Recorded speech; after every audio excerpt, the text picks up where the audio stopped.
Hey, what's up, everyone? It's Enrique, aka the Aries Gamer. Welcome to a special Thanksgiving edition of the Basement Radio Arcade Podcast, and want to welcome everyone to those joining us this evening. And we're going to talk some video games tonight. More importantly, though, we have a special community guest that I want to go ahead and introduce. Someone who's been a fan, who's supported the podcast from its beginning. I want to introduce Fastback, who's joining us live tonight. Fastback was actually supposed to be on last week, got tied up, but we have him here tonight, man. So welcome to the show, man. Yeah, thank you. Yeah, about time. Yeah, seemed like I was going to jinx this podcast since last week. So, nah, man, it's all good. No, we're excited to have you on, man. I know you've been a big fan, supporter of the show, and let me tell you, man, we really appreciate it, really do. You've been one of the guys that has been there from the beginning. And I love the fact that you have a Mustang, by the way, on your avatar. Yeah. Yeah. Yeah, it's all Mustangs for me. So it's if it ain't games, it's Mustangs. Yeah, looks like Bella dropped. We lost her, but she'll be joining probably in a sec. Yeah, so we're a few we're a few members short this week. Yeah, Eric Jackson's on travel. He actually is on his yacht cruising the Caribbean for Thanksgiving. He's got like 3 cases of Cristal, and he's having his turkey flight in.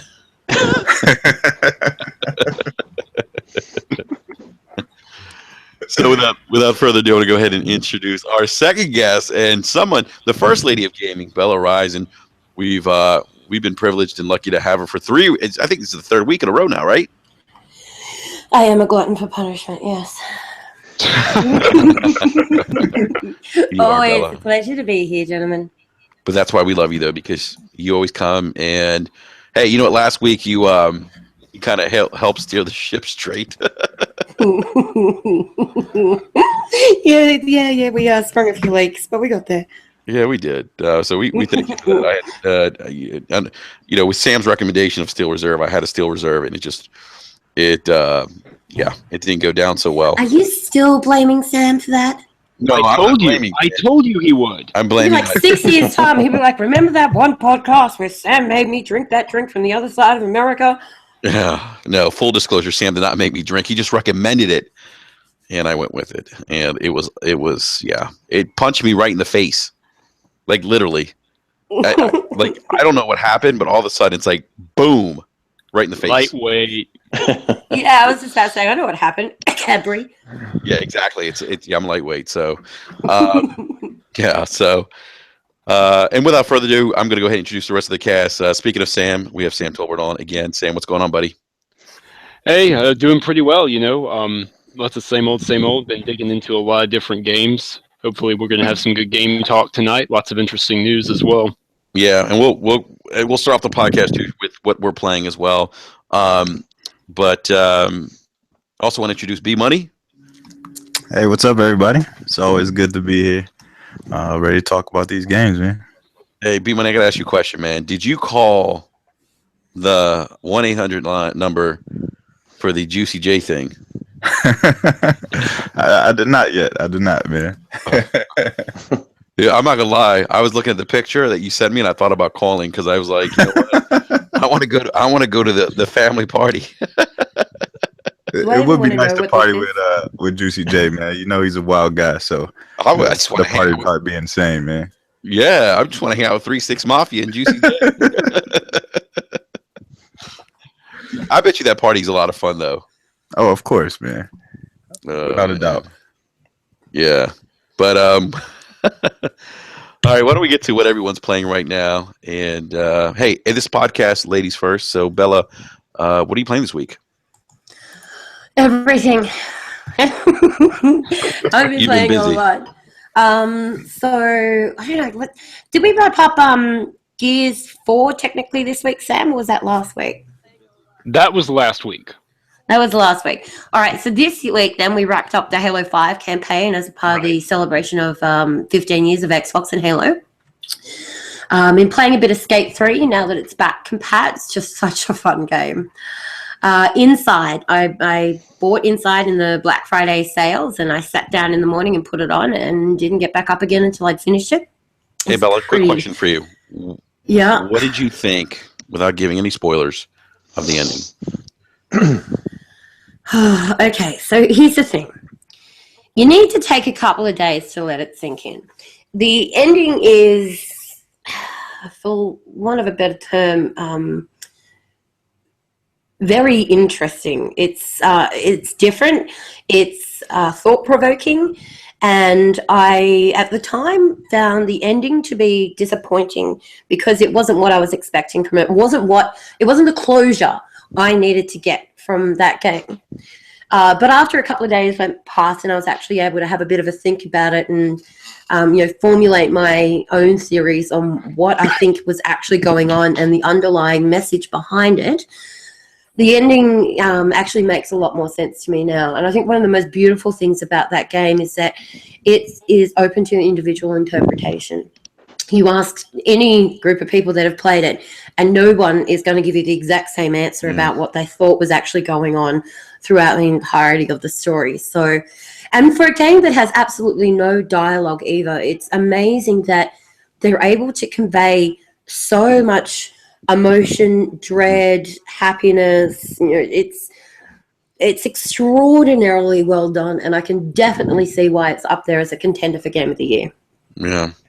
For the reasons you just mentioned, Bella, that's why it's my Game of the Year. And the beauty of that game, like you said, is that if you talk to any number of gamers, they'll all have a different interpretation of their game, of the game experience.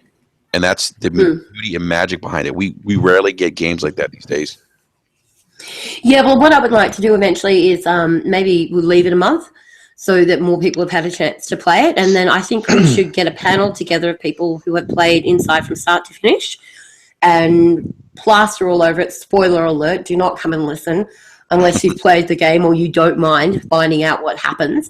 And it would be really nice to get a group of gamers around the table and actually have a discussion about what our individual interpretations and experiences of the game were. Absolutely. We should definitely do that sometime. The other game that I've been playing, and when I say I've been playing this, oh my God. So after I finished playing Inside, I'd also bought This War of Mine in the Black Friday sales. So I've been playing like all day by this stage. My eyes are already burning and popping out of my head. And I was like, let me just check out This War of Mine because it looks really good. I know it's been out for a long time, so I've sort of been sleeping on that one a little. I think I went to bed at about midnight that night. It was like another 5 hours. So I got back up the next day and I started playing it at 11 o'clock in the morning after I'd got everything else done for the day. And I turned it off at 11:30 that night. And the following day, I think I put another 6 hours in. Like, it's just amazing how addictive that game is. And I find it extraordinarily challenging as well because you can be playing it for hours and hours and hours on end. You'll be right, this instance is going really well. I've set myself up perfectly. Nobody's sick. Nobody's hungry. I've got lots of supplies. I've got my heater made. I've got a gun so that I can go and visit the places where there's danger. I'm all set to go. And then winter kicks in and everything's covered in 4 foot of snow. And you go out to scavenge one night and you come back and like one of the characters that's been there since day one has frozen to death overnight. Oh, what? Like he froze to death overnight, and then I'm stuck with his daughter. He's like, "Where's my dad? I'm so depressed." I'm like, "No, I'm depressed." So, holy, whoa! I remember you and Josh were talking about it like over the weekend, but like that's insane. Yeah, and so his partner actually was watching him play it. And she doesn't play a great deal of Xbox. She plays a lot of Sims on the PC, but she doesn't really play much Xbox. Anyway, she convinced him to let her have a go of it, and he didn't get his controller back that night. Like 6 hours later, she's like, I just want one more go.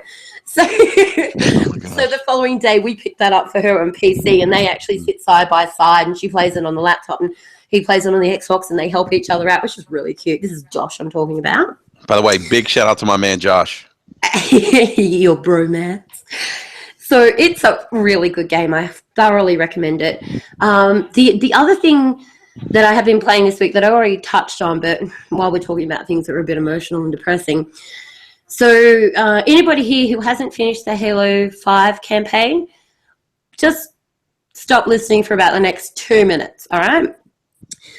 So I finished the campaign, and there were tears.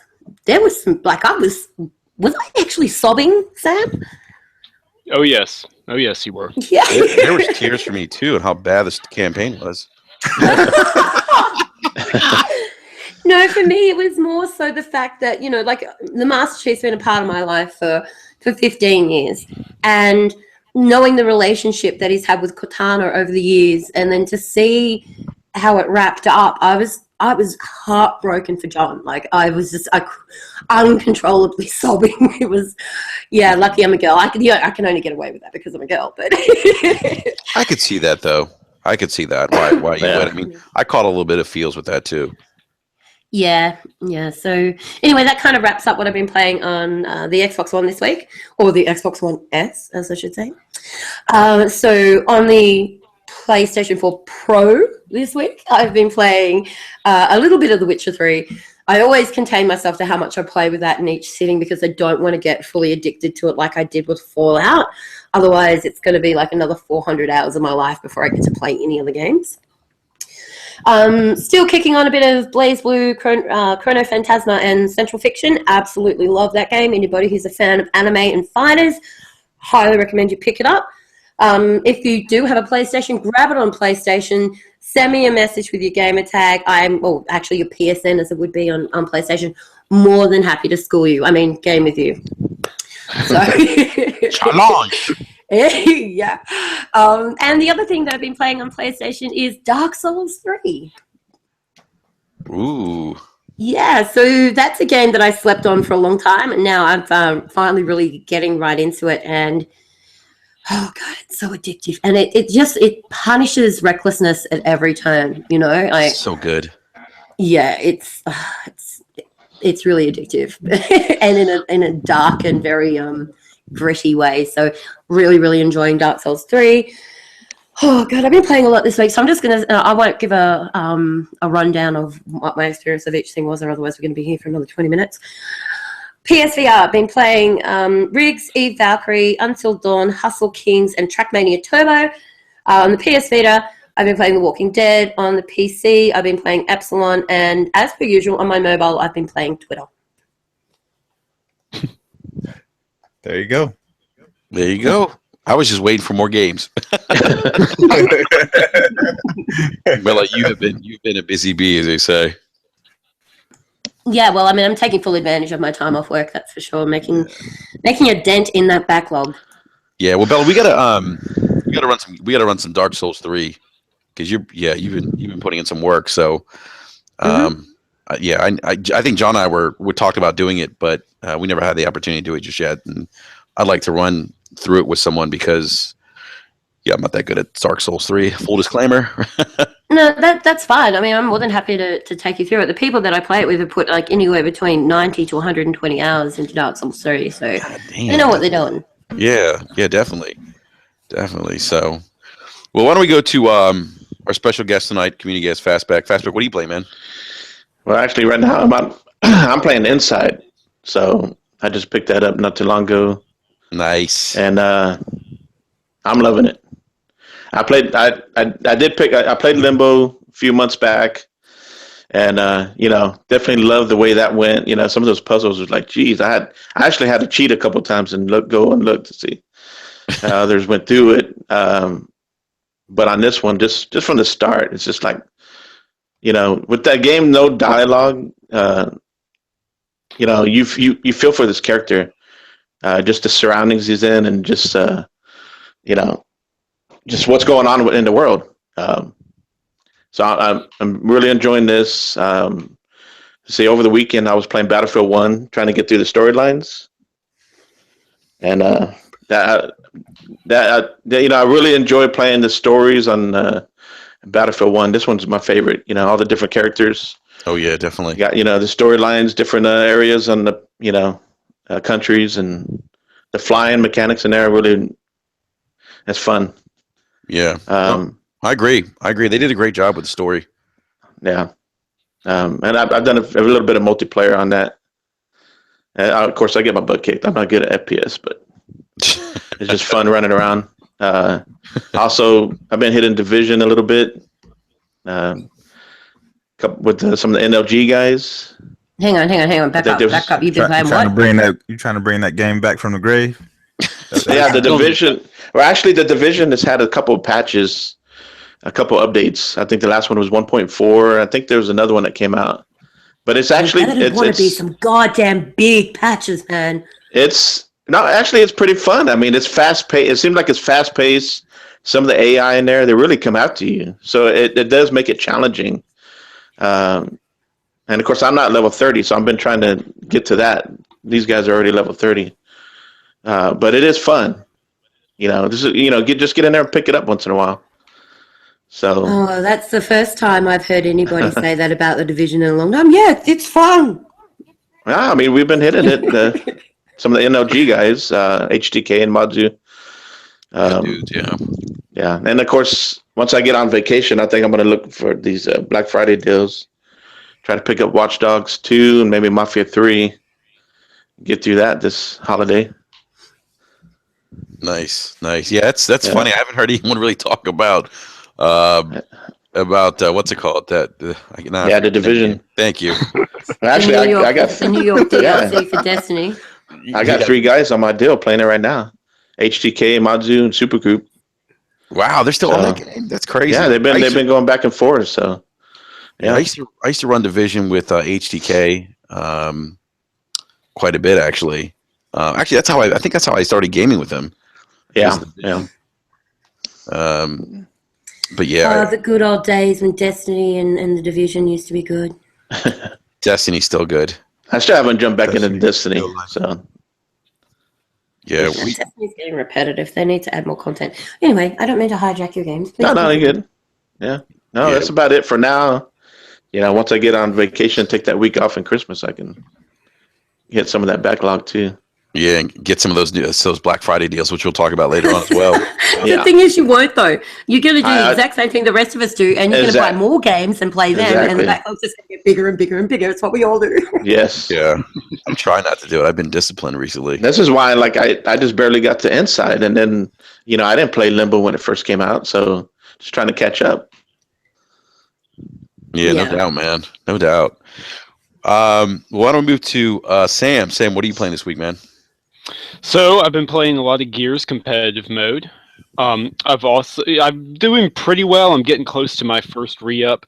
I've got like 115 out of the 141 unique ribbons you need as part of the Seriously 4.0 achievement, which may be one of the most ridiculous requirements for achievements I've ever seen, or at least in a very long time. I've been suffering through playing with randoms in order to get my soldier class up for the next time we all play Horde. I want you all to know how much it means to me. Bailing on us at like wave 20. Everyone bails. Forget wave 20. They bail at like wave 12 or 13. It's ridiculous. But I've been suffering through that to try and get my classes leveled up, get better stuff. Beyond Gears, which I've been playing a lot of, I've been playing a lot of Dishonored Definitive Edition. I know the original game came out in 2012, but it really deserves to be said over and over. It's aged beautifully. Like the way you can chain all your different abilities and the sorts of crazy combos, and how they say, basically in each mission, like, here's the map, you got a target, and you get to figure it out. And it's just so beautiful. Like, there's so many things that the developers didn't even think of when they were designing it. Like, one time I possessed a guard after he shot his weapon, slowed down time, and then moved him in front so he killed himself. And just crazy stuff like that, or teleporting around, and backstabbing them, and then throwing the bodies as a distraction so you can then teleport behind them. It's just crazy. It's absolute insanity, and it's beautiful fun. Beyond that, I've also picked up this War of Mine on the Black Friday sale, but Bella already talked about that at length. I've only got about 4 hours into it, and that's about 20 hours too little. But I love it, but she's talked at length about it already, so I'm not going to say much, except she's absolutely right. You need to get it. Wow, it's that good, huh? It really is. It is very good. And it's only $9. Oh my god! Exactly. Don't do this to me. Please don't do this to me. I'll send you $9. This is how it starts. I will say one more thing. I will talk about this a little bit at length. Like, these emergent stories, that happen when you're playing the game. Like at one point, I had a guy who was armed with just a shovel, and I had to break into a building. I think it was a supermarket. Be mixing it up, and some armed, invaders, or not invaders, but homeless people came after him, and so he had to kill them to defend himself. And then it turns out, if I had read his bio, he's actually a very timid guy, so he's completely developed depression, and he's like sinking into borderline sociopathy because of it. And now all the others are concerned, and they're like, well, maybe we should be the ones with the weapons going out scavenging. It's crazy. Damn, yeah, and you got to keep an eye on that too, because if he stays depressed for too long, he will commit suicide. Yeah, I know. I've been trying to keep it. I built a radio to try and get moods up. What? I've been working. I gotta get this game. I've been trying to have him talk to all the others to work things out. Moonshine he hasn't gotten any too. Worse. Yeah, I imagine it would. I haven't been able to get my hands on any. Like I said, I've only played for a couple of hours. Well, build is the first thing you need to do then to stop him from getting any further depressed is just build a distillery, make your own moonshine. Okay. I will definitely keep that in mind. So $9 a distillery, I'm sold. Get some Steel Reserve, Enrique. Oh shit! Let me tell you something. Full disclosure: I've had moonshine. It does not taste good. No, it doesn't. Although apple pie moonshine's not too bad. My brother-in-law actually brews that, but that's another story. I mean, for $9, you guys, this game sounds amazing for $9. By the way, it really is, and it's the way that they do the artwork as well. Like it looks like a painting, but it moves. Like the whole landscape's actually sort of moving the entire time, so it feels like it's alive.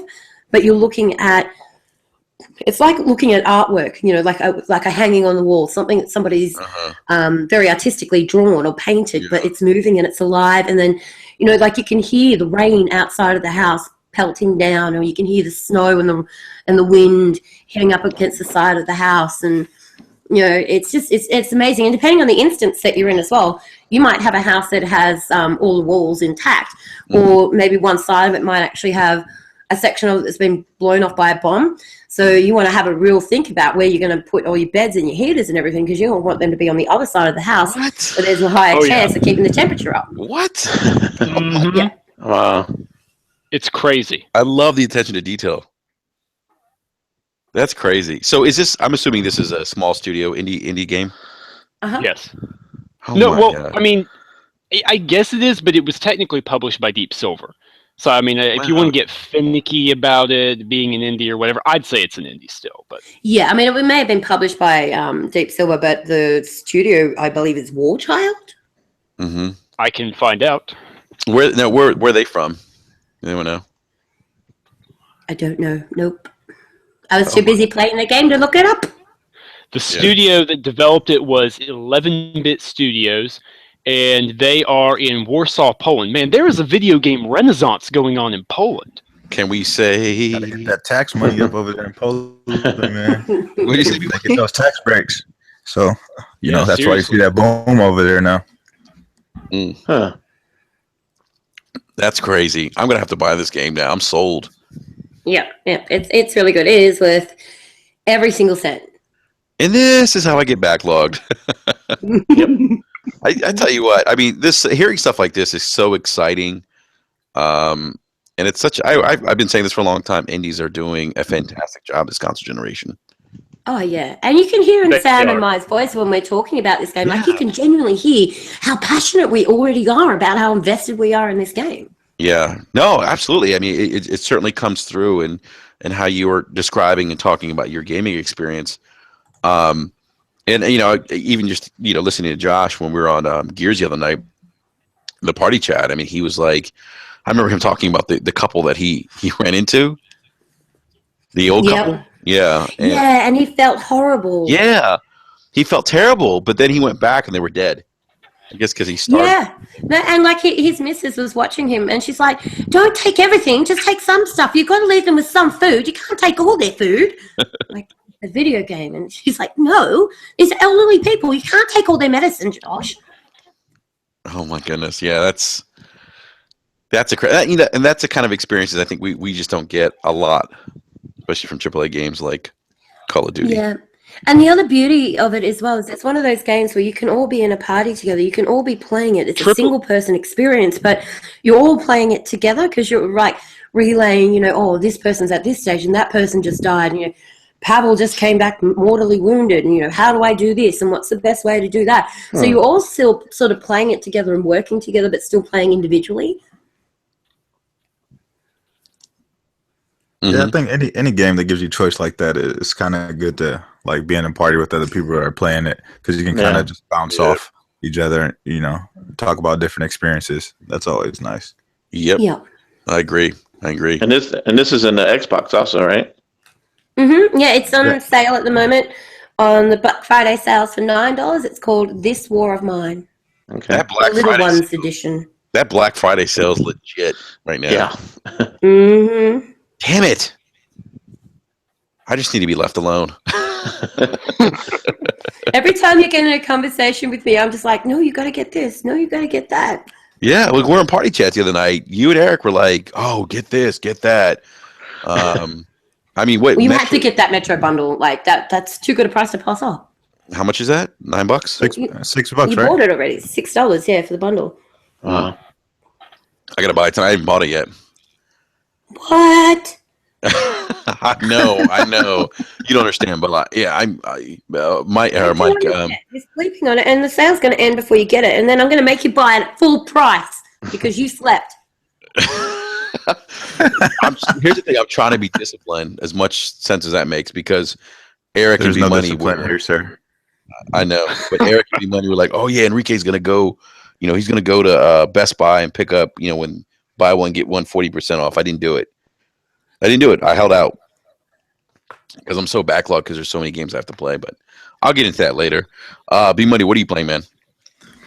I'm actually playing 2K like always. Got into some Battlefield 1 on the multiplayer, playing some Conquest and Operations, which is always good fun. And then I was playing some Gears, Execution the other night, which is always a great time. You know how I get down on my shooters, so you know, running around smacking people upside the head is always a good time for me.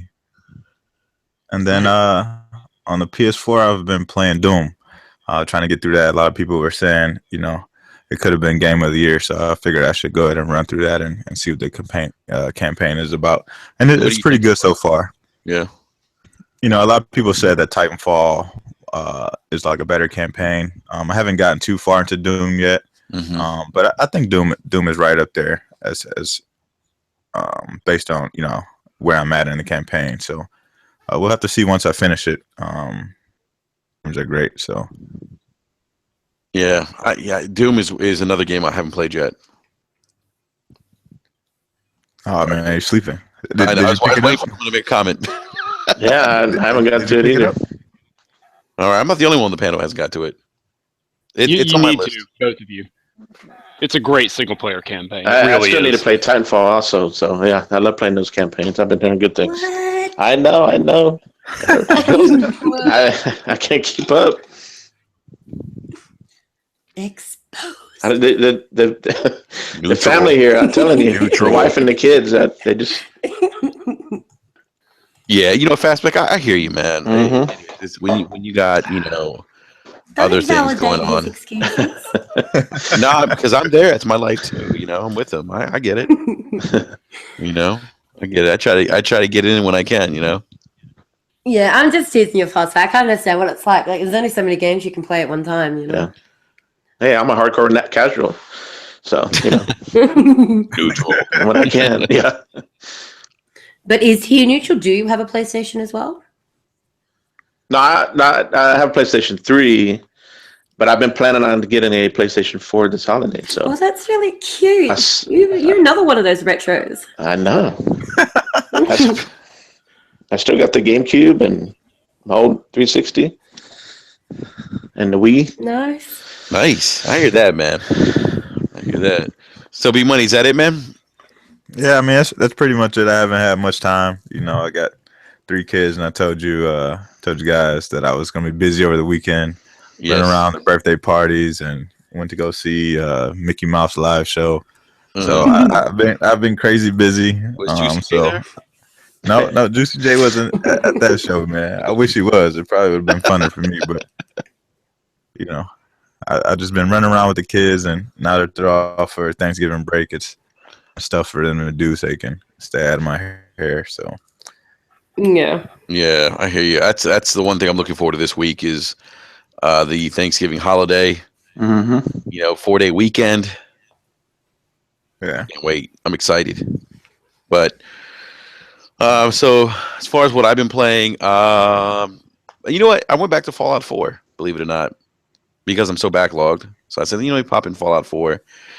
And I just want to say, wow. I got further in the campaign, and I'm hooked.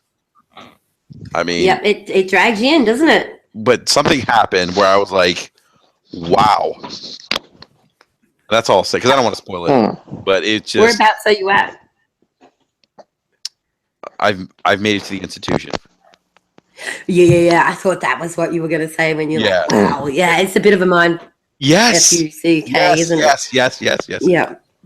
And without giving away too much, it is, and it sucked me right back into the game. I was like, okay, and so I've been, I'm really into it. So that's all I've been playing. I'm not trying to. I'm really trying to focus on that game to try to complete it before I get to my next game. Now, you did play some Horde.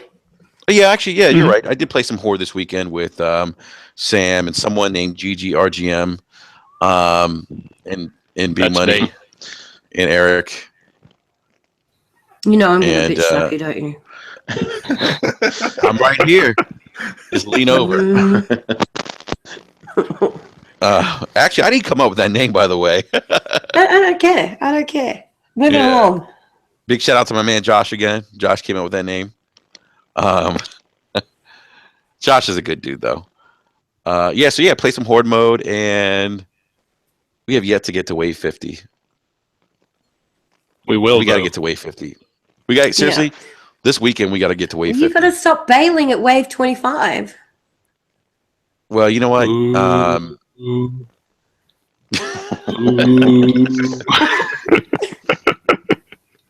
We got to start earlier then, like 9:00 my time. That's right. So instead of spending an hour going, I'll get on soon, get on when we first message you to say we're going to play, and then we'll have that additional hour and we'll be able to do it. Boom. Yeah, so that's it. Yeah, just Gears, Horde mode with you guys, and and Fallout 4. That's it for me. And this weekend I might pick up some games. Well, I shouldn't say might. I'm going to pick up some games on the Black Friday deal, which is incredible. Yeah, well, don't miss out on those 4 of mine while it's such a good price. Oh no, definitely. Yeah, I'm definitely going to pick that up. I mean, $9 is a steal, and then the Metro bundle, which is what, $6. Mm-hmm. Yeah, there were some other good deals. I think the Witcher 3 DLC is priced nicely. Is that? It's $15 for the Hearts of Stone. Is that what it's called? And $24. This is Aussie. $24 for Blood and Wine. So that works out to be, I think, $12 and $19 respectively, USD. Hearts of Stone is by default $10, I think, and then Blood and Wine is $20. Yeah. So it might have gotten even cheaper because it was more than that the other day. So that's good. Getting cheaper. Yes, it is. All right. So since we're talking about Black Friday, why don't we transition to our next topic? Black Friday. Yay! Black Friday's coming up. And Bella, do you know what Black Friday is? I mean, no. Yes. No. No, Enrique, I have no idea whatsoever. Would you mind educating me? I've got to ask. You're in a different country, Some people don't get that info in Australia. Yeah, Yeah, no, the carrier pigeon hasn't gotten here with the details on that one yet. Move along. Well, the carrier pigeon's on its way. Yeah, so some good deals out on Black Friday, and Sam, I believe you're the Black Friday guru, or so Me? Yes, you are. Because I've seen you tweet out some Black Friday deals. Because you're tweeting some things that are, I guess, happening on Amazon. But Sam's sitting there right now, looking over his shoulder, going, "What me?" Yeah, there's some crazy deals out there. If you're looking to get a console, like if you don't have a PS4 or an Xbox One yet, it's never been a better time. All the Xbox One Slims are $50 off. Yep. Which is awesome because it means you can get the standard 500 gig. You can get a 500 gig Slim with Battlefield 1 or Gears of War 4, or I think Minecraft is the other one, for $250. That is no joke. Mm-hmm. And then a bunch of retailers are throwing in other rewards. Like I think GameStop is doing something where, for their Power Up Rewards members, you earn lots of extra bonus points, which you can put towards gift cards or coupons or other games and stuff like that. The Microsoft Store is giving a $25 gift card. Select game. Now, by select game, I do mean, a slightly older game. Nothing, not a brand new release. But nonetheless, still a free game. There's some good picks in there. Let me see what else. I think Target is throwing in a $40 gift card. Walmart has a bundle where you can get an Xbox One Slim and a 4K TV for $700. 8-inch, I think. 48-inch, 50-inch 4K TV with it. Hey, is Best Buy still giving away when you buy Sony 4K? Are they still giving the PlayStation 4 Pro for free? Are they bundling that still? I don't know. I can check into that for sure. I do know that Amazon has had the Pro $50 or $40 off, depending on what time you catch it. That's pretty good. I mean, considering the Pro just came out. It literally just came out a short while ago, so that's impressive. Get a little bit of savings there. There's a nice bundle that has The Last of Us, Uncharted 4, and I think Drive Club in the PlayStation 4 Slim. And that's $300. There's the Uncharted 4 bundle and the PlayStation 4 Slim for $250. That's from Amazon and Walmart, I think. So, I mean, if you hunt around, there's some crazy deals going on. And what about that Battlefield and Titanfall bundle? Those two games, $85 for the bundle. That's insane. Oh, yeah. In Freedom Dollars, that's on the Xbox Store, you can get the digital deluxe versions of Titanfall 2 and Battlefield 1 for $75. Which is a steal. There you go. Crazy. That's insane. Crazy deal. Yes, it is. Don't tell me that stuff. If you're a digital gamer, or I mean, even if you aren't, if you don't have one of those games or both of them, I mean, that's a no-brainer right there.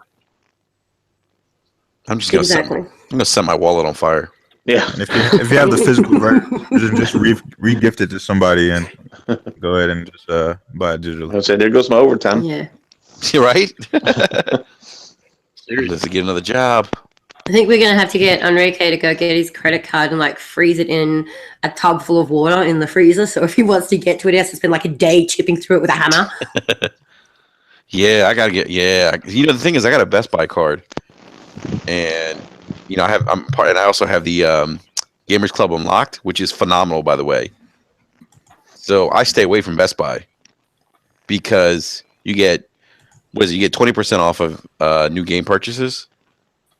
But if you pre-order the game, you get 20% off. Plus, you also get $10 in Best Buy rewards cash, which you can use towards future purchases of video games.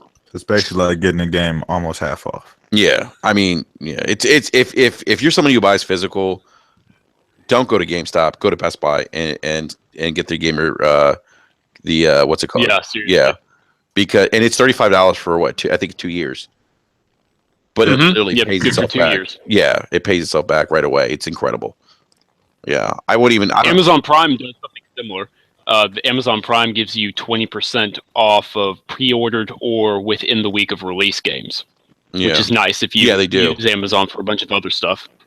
Yeah, no, they definitely do. But with the Best Buy, that $10 rewards cash is just, I mean, it's saved me so much money. I mean, I had the Gears of War Ultimate Edition. I think I only paid $60 for it. Can't pass that up, man. That's a really good price. And another notable thing is I believe at the moment you can get 1 month Xbox Live for $1. And so if you have Xbox Live, you get an additional 10% off any of the games that you buy through the Microsoft Store during the Black Friday sales. So for that $1 a month worth of subscription, if you don't already have Xbox Live, you will save yourself a lot of money and get a lot of really good games.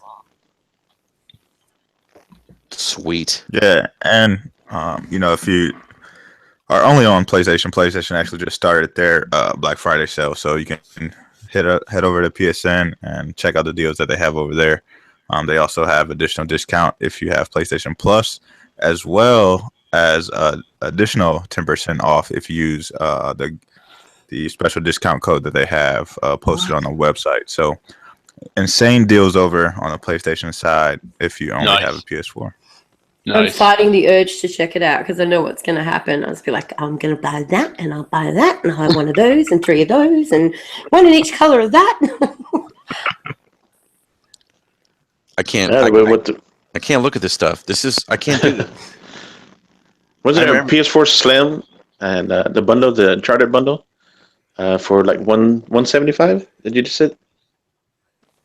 I think it was $275. There was one under $200 that I saw somewhere. That had to have been a used bundle. I'm not aware of any new ones that are like that. Okay. Yeah. And GameStop has Mafia 3, Battlefield 1, Titanfall 2, all for $40. That's insane. Mm-hmm. I might get Mafia 3. If you wait just a bit and get it on Black Friday itself, you could get Mafia 3 for $30 at Best Buy and Target. So if you do just a little bit of hunting around, you can save a little bit of money. A lot of these retailers will allow you to purchase online as well. So Walmart, Best Buy, Target.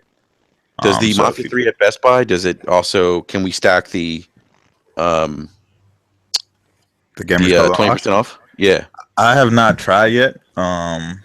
I know there's rumored like earlier in the year that they were going to remove that like discount for Black Friday. I believe that if you have like the elite membership, if you spend a certain amount of dollars per year, you get elite status. So a lot of the Black Friday deals are available right now, and if you have that, I would definitely try to see if it stacks with those deals. Yeah, I just want to save you money. Best Buy is a great way to get a barometer of how well things are selling. That is correct. If you stand there and you observe. No. Just want to throw that out there. So somebody in the chat section is actually saying that there is no stacking with GCU this year. Oh, that sucks. That's Nels Coney. Big shout out to Nels Coney, by the way, who is also a big Witcher 3 fan. Yes, as everyone should be. What's also on sale is, and I think at this price point, most people should probably check this out. Records $19.99, $20. Right. You kind of broke up there. Which game is? Recore. Price. Absolutely. Oh, yeah. For $20? Yeah. Oh, hell yeah.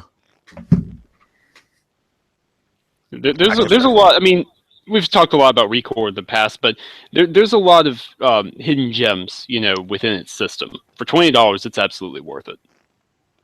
Yeah. I'm looking at some of these other games here.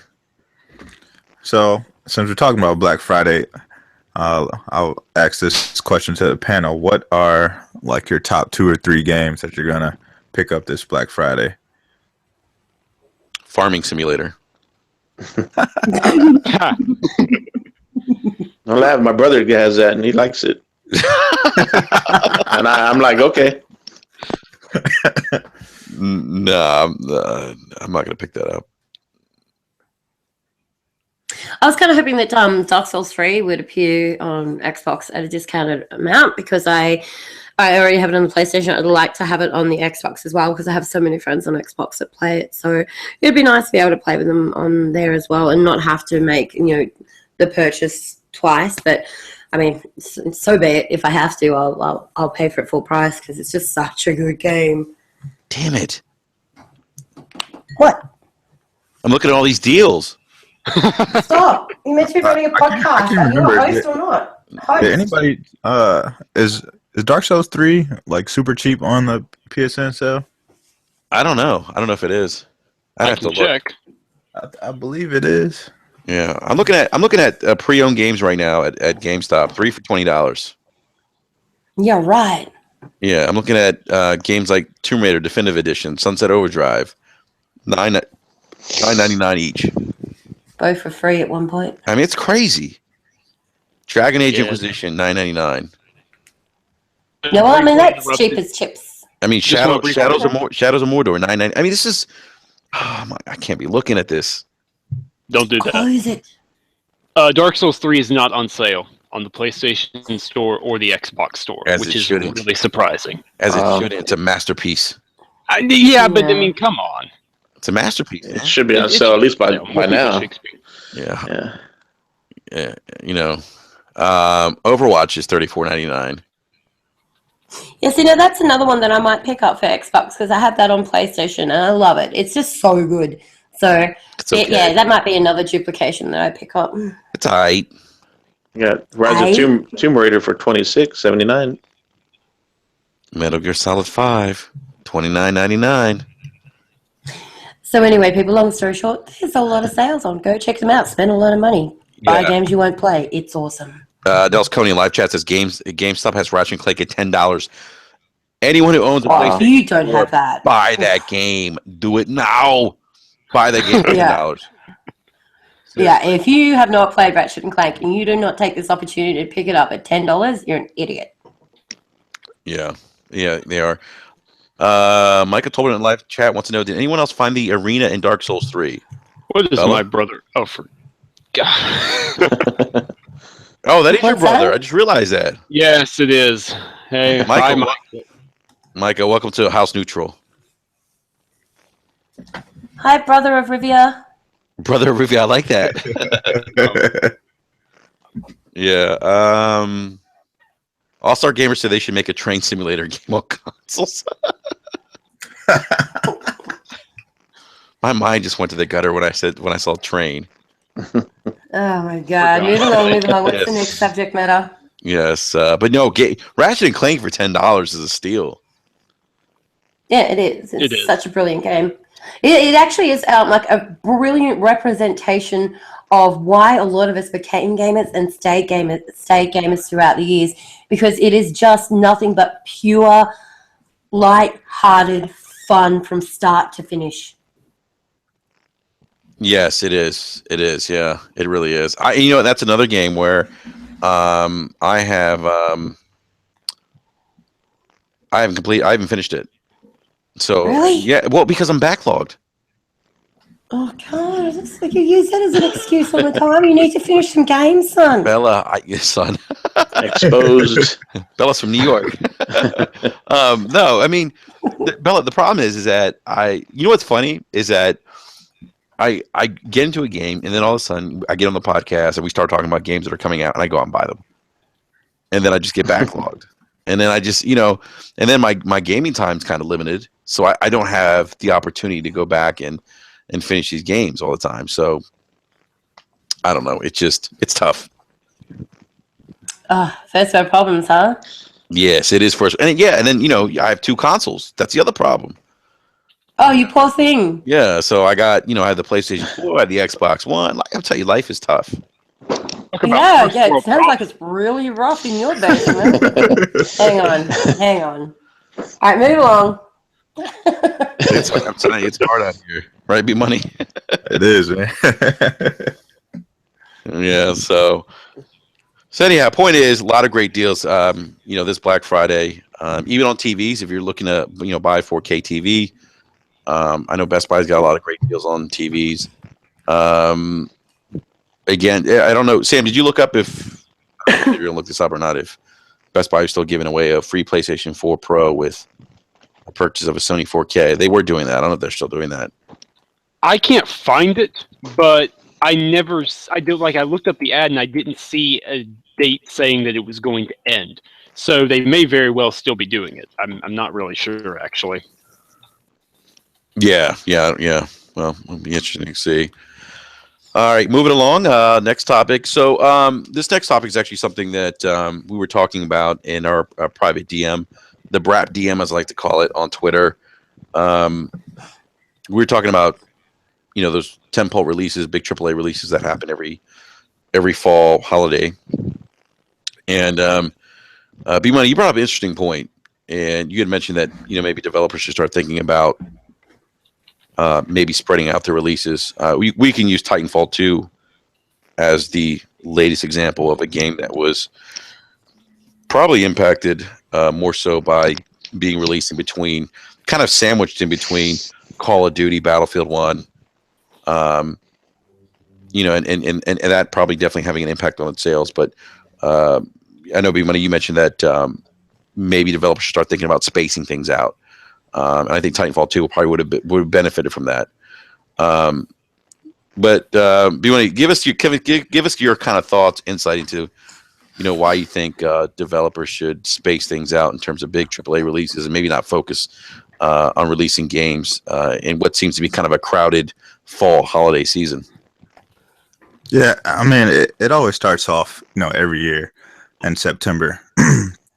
that usually kicks it off for, AAA releases to start coming out. And usually there's like one or two in September. Then October really revs it up. And then, November is usually, Call of Duty month. And most people try to, get away from that and, try to release things around it. But you see it this year more prevalent with Titanfall and even Watch Dogs. Ubisoft came out and said that, the first week sales for Watch Dogs 2 wasn't what they expected. And they don't really see it getting much higher going through the holiday season. So you see some of these really good AAA games kind of affected by what's being released around them. And we all know that the original Titanfall released, I believe, in March the first time. So yep.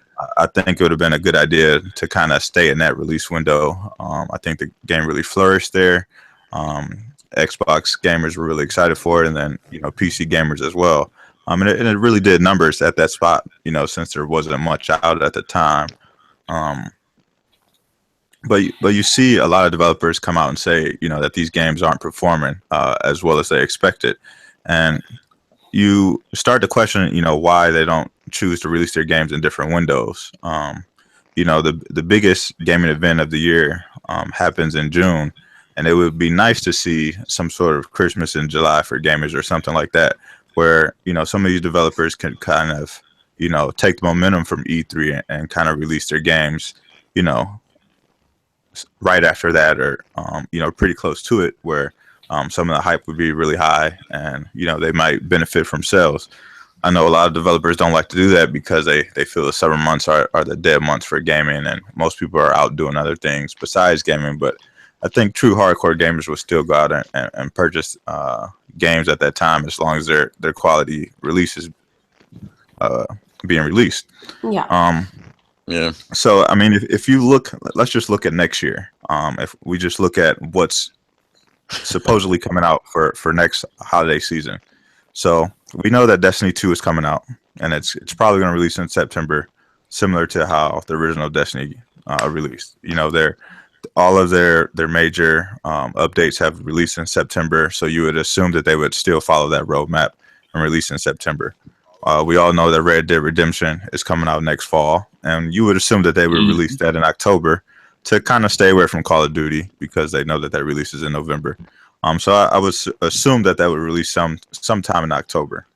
And then once we get to November, there won't be a EA shooter this year or a Battlefield next year because Battlefield doesn't release every year.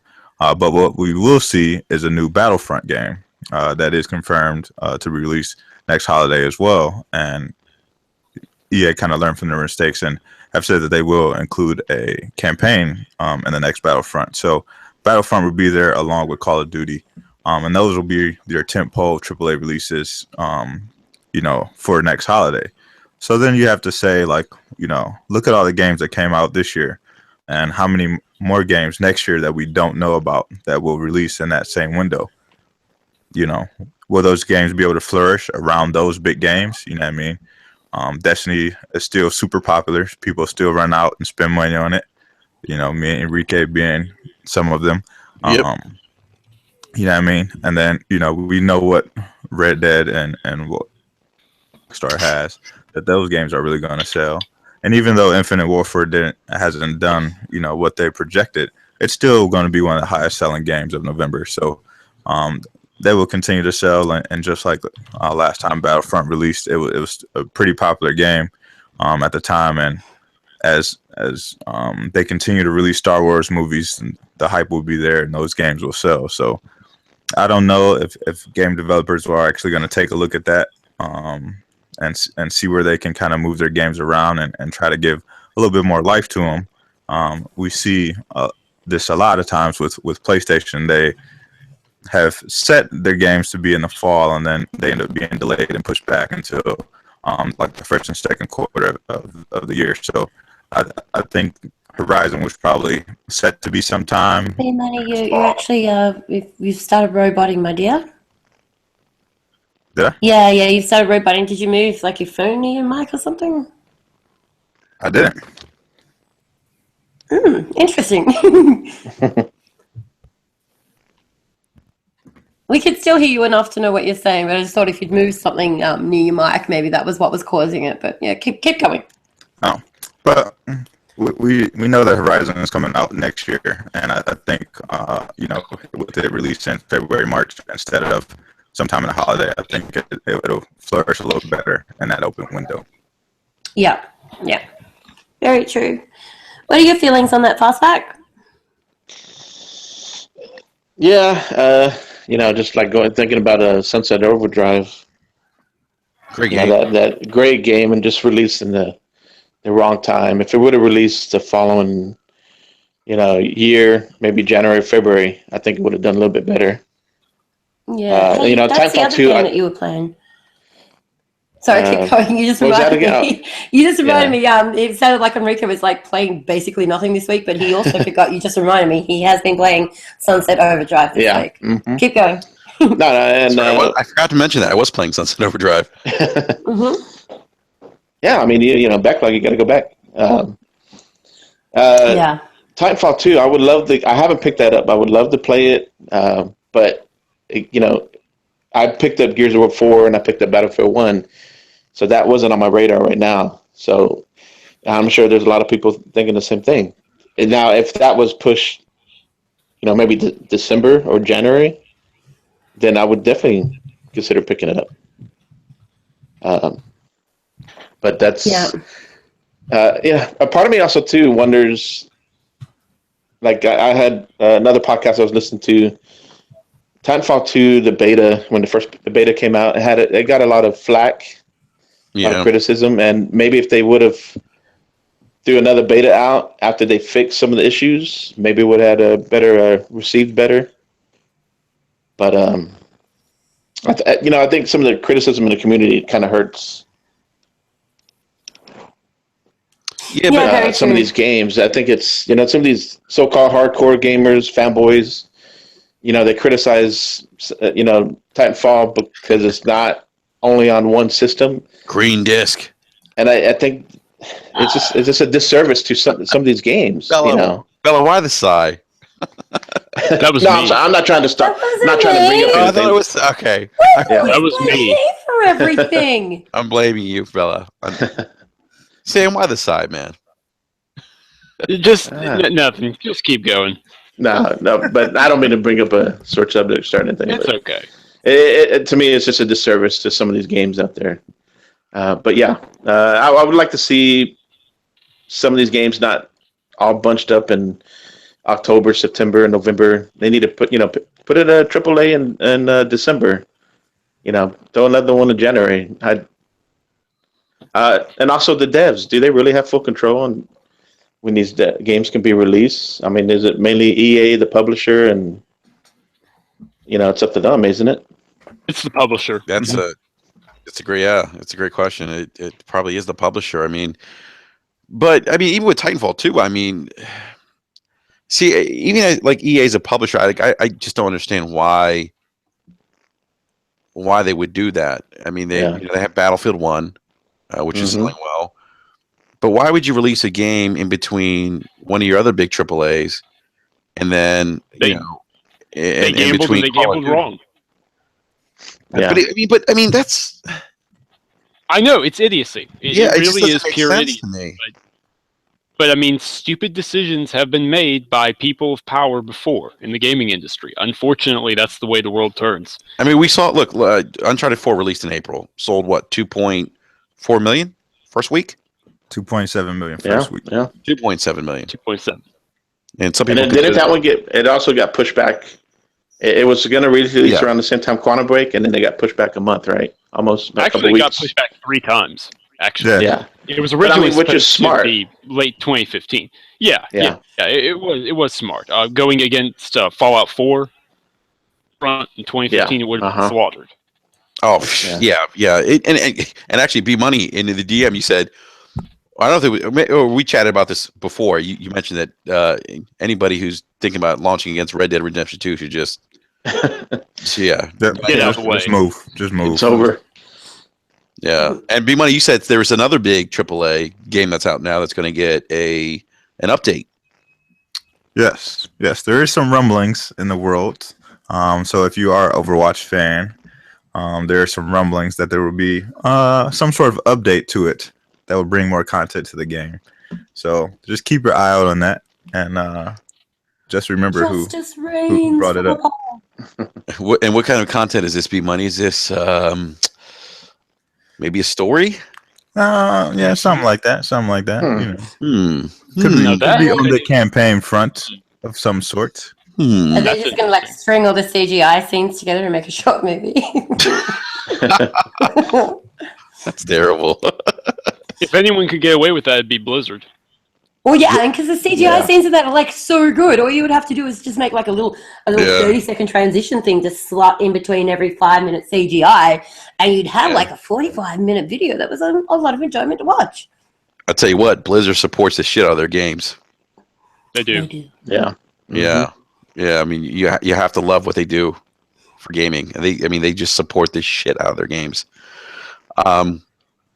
But yeah, we joke around about Sony and their delays, which have gotten ridiculous at this point. But I mean, that being said, not some of the games not launching during holiday has actually kind of benefited them in some ways.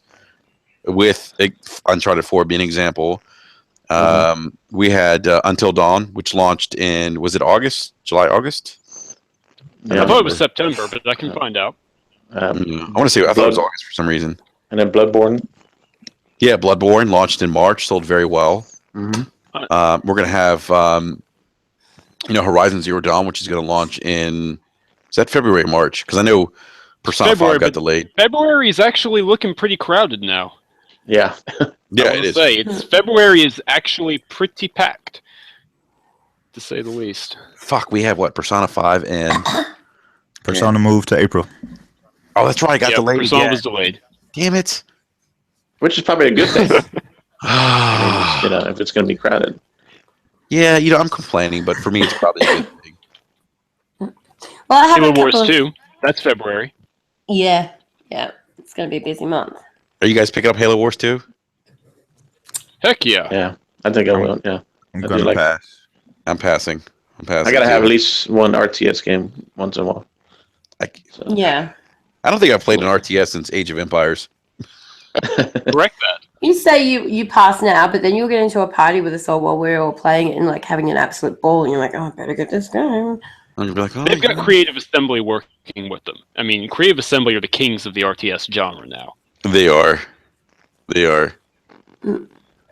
I mean, in relation to the actual question that you asked, I have a couple of schools of thought on this. So as far as single player experiences go, I don't care how many new releases you cram into 1 month. It doesn't matter because you don't have to worry about the server being alive or having people to play with. You can play them at your own time, on your own time, at your own pace. There's no necessity for them to have to be played that month.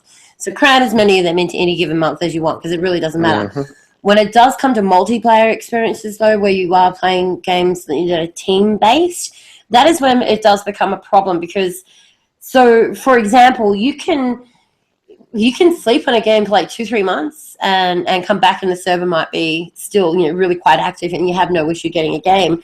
But if you're, getting past about the 6-month mark, if you're looking at something outside of things like Battlefield and Call of Duty, any other multiplayer online game, the server tends to have dropped off a lot. And depending on where you live, it may make it substantially more difficult for you to be able to, A, find a team, and B, matchmake. Particularly then you have to worry about, well, if the server hasn't been, had new life injected into it with new DLC or whatever, then if it's a peer-to-peer game, you're going to have a lot of issue finding a server that's going to matchmake you well based on your connection, and then also matchmake you well based on the skill base and the experience that everybody's had in said game. So multiplayer games, it does become a little bit more difficult. It's almost really imperative, if you're going to get the most out of those games, to actually play them within the first month that they come out. So when you do cram 3 games like Battlefield, Titanfall, and Call of Duty into like 6-week block, I mean, come on, people. It's nice that you want to compete with each other. It's nice that you've got this, little rivalry thing going on about who's going to get the most sales and stuff. Nobody cares. We just want active service. We want to be able to play with our friends, and we want to be able to have fun. So should they start releasing them outside of that time zone? Yeah, I really think they should. Are they going to do that? Potentially no, because the studies have shown that the times when people are most likely to buy a new FPS and play them are during that holiday period. So obviously they're going to want to release their game during the time when the most amount of people are likely to go and pick up their next FPS game, and that's the holiday section towards the end of the year and potentially January of the following year. So it's a bit of a catch-22 in that regard. Wow. Bella, did you just black out? Why you said that? What? I said, did you just black out? Why would I black out? Yeah, it was great. You were just dropping knowledge bombs. I'm like, what? You never seen Old School. It's kind of an old school reference. Yeah, it must be. When Frank the I guess Tank. I'm not that old. No, the movie Old School. Yeah, no. Yeah. Well, anyhow. Anyway, there's a lot to be said for spacing out new games across the year, and obviously when there is a lack, like everybody wants to complain, there's no new games coming out this month. That's great, because everybody's complaining about their backlog. So when there's no new games coming out, guess what you can do? Clear your bloody backlog. Boom. That is true. Bella dropping truth bombs some now. people just like to buy new games. It's You Yeah, and then brag about it on so Twitter. they can look at them and go, well, I got it. I ain't played it, but I got it. yeah, that's true. Beat money. I know I like to buy new games. For We're me, well like aware. when I buy a lot of games, I know within like the first 4 hours if I'm even going to continue to play the game. A lot of games, I'm just like, okay, I understand where they're going, but this game is not grabbing my attention, so it'll just hit the shelf, and it'll probably stay there until whenever I give a care about getting back to it again. And I think that's where a lot of gamers are today. You know what I mean?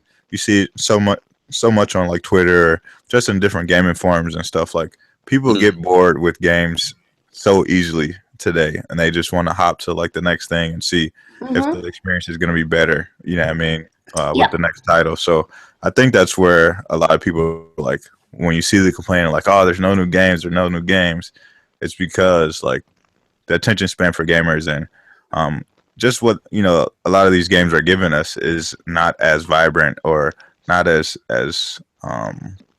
good as what most people expected. So they tend to look at the next title for what they're looking for. So yeah, that's a really good point. And the other issue that I have with people demanding that there be so many new games coming out constantly, or whether particularly when they bitch about exclusive, that's the thing that really grinds my gears the most. Oh, there's not enough exclusives. It doesn't need to be an exclusive to be a good game. Yeah. And the fact is that there are so many good games out there that many people haven't even looked at, let alone played. They don't understand these amazing experiences. Like they sometimes they change your way of thinking, the way of looking at life, some of these games, and they're missing out on these experiences because they just want to play the newest FPS and they want the newest Call of Duty and they want to go and grab what everybody else is playing, what the trend happens to be. It just has to be new game because I'm only cool if I'm playing new games.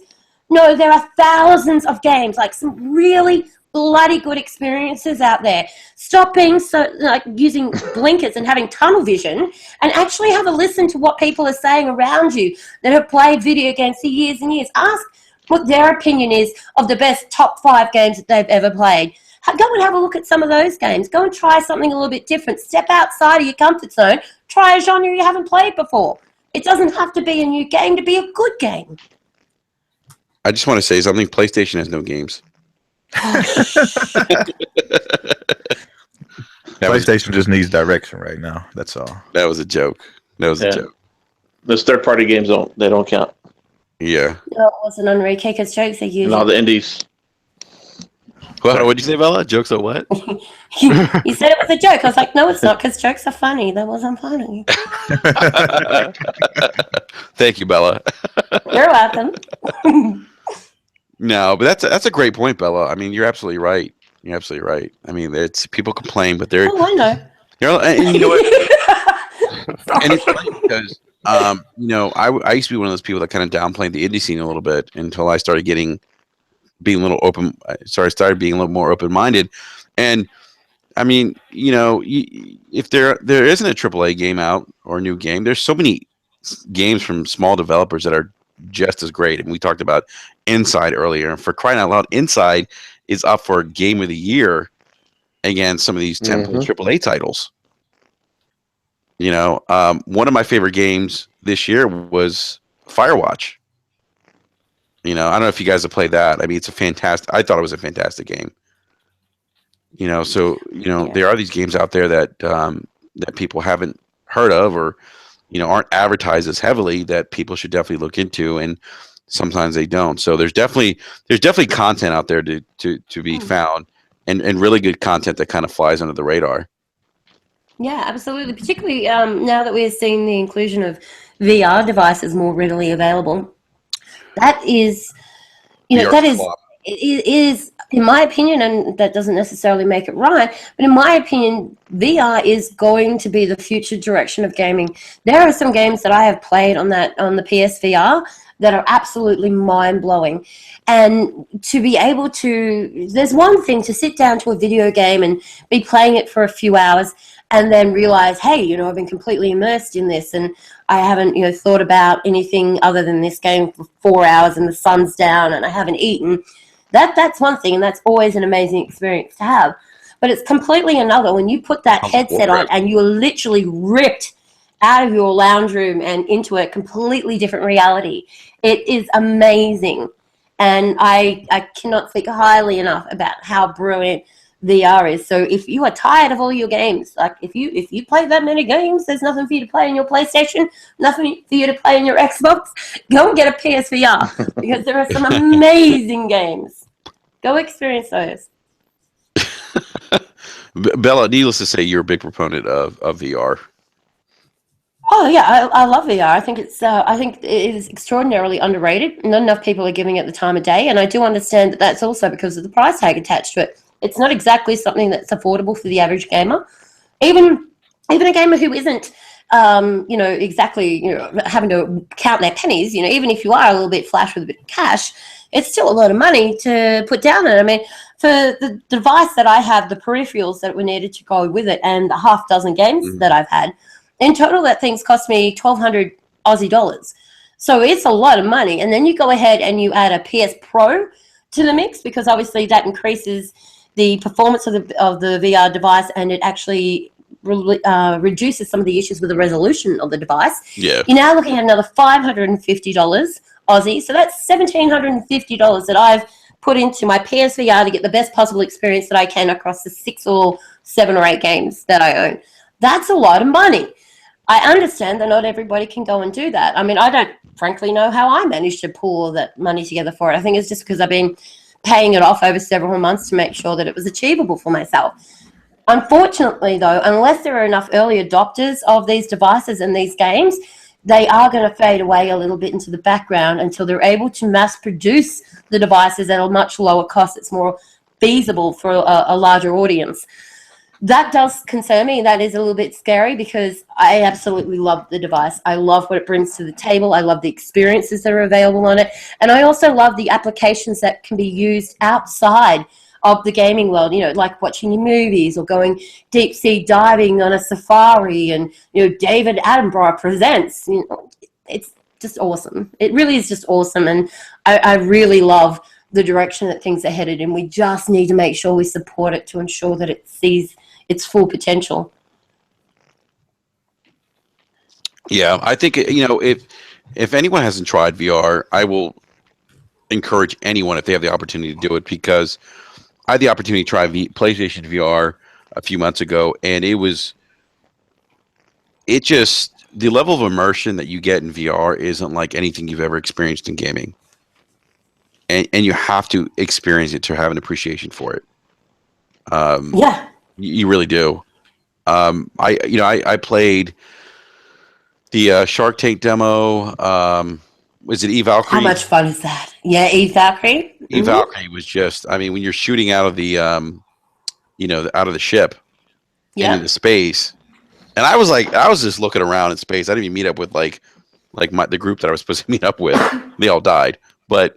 Well, I mean, because you're a great wingman, then, yeah. I was a terrible wingman, but the thing was, I mean, it was such an incredible experience, and I felt like I was exhilarating. And I was like, oh my! I was like, you had to stop. I had to stop and see like what was around me, and how I could, I was manipulating my ship, and it was like I was inside the cockpit of the spaceship. Mm-hmm. And I was thinking to myself, if they make a game like this for the new Star Wars movie that's coming out, that I might have to go out and buy VR. Riggs is another one that, if you ever get an opportunity to visit someone's house that has a PSVR and they've got Riggs, like, beg them to let you try it out. It is my new addiction. I absolutely love it. It's insanely good.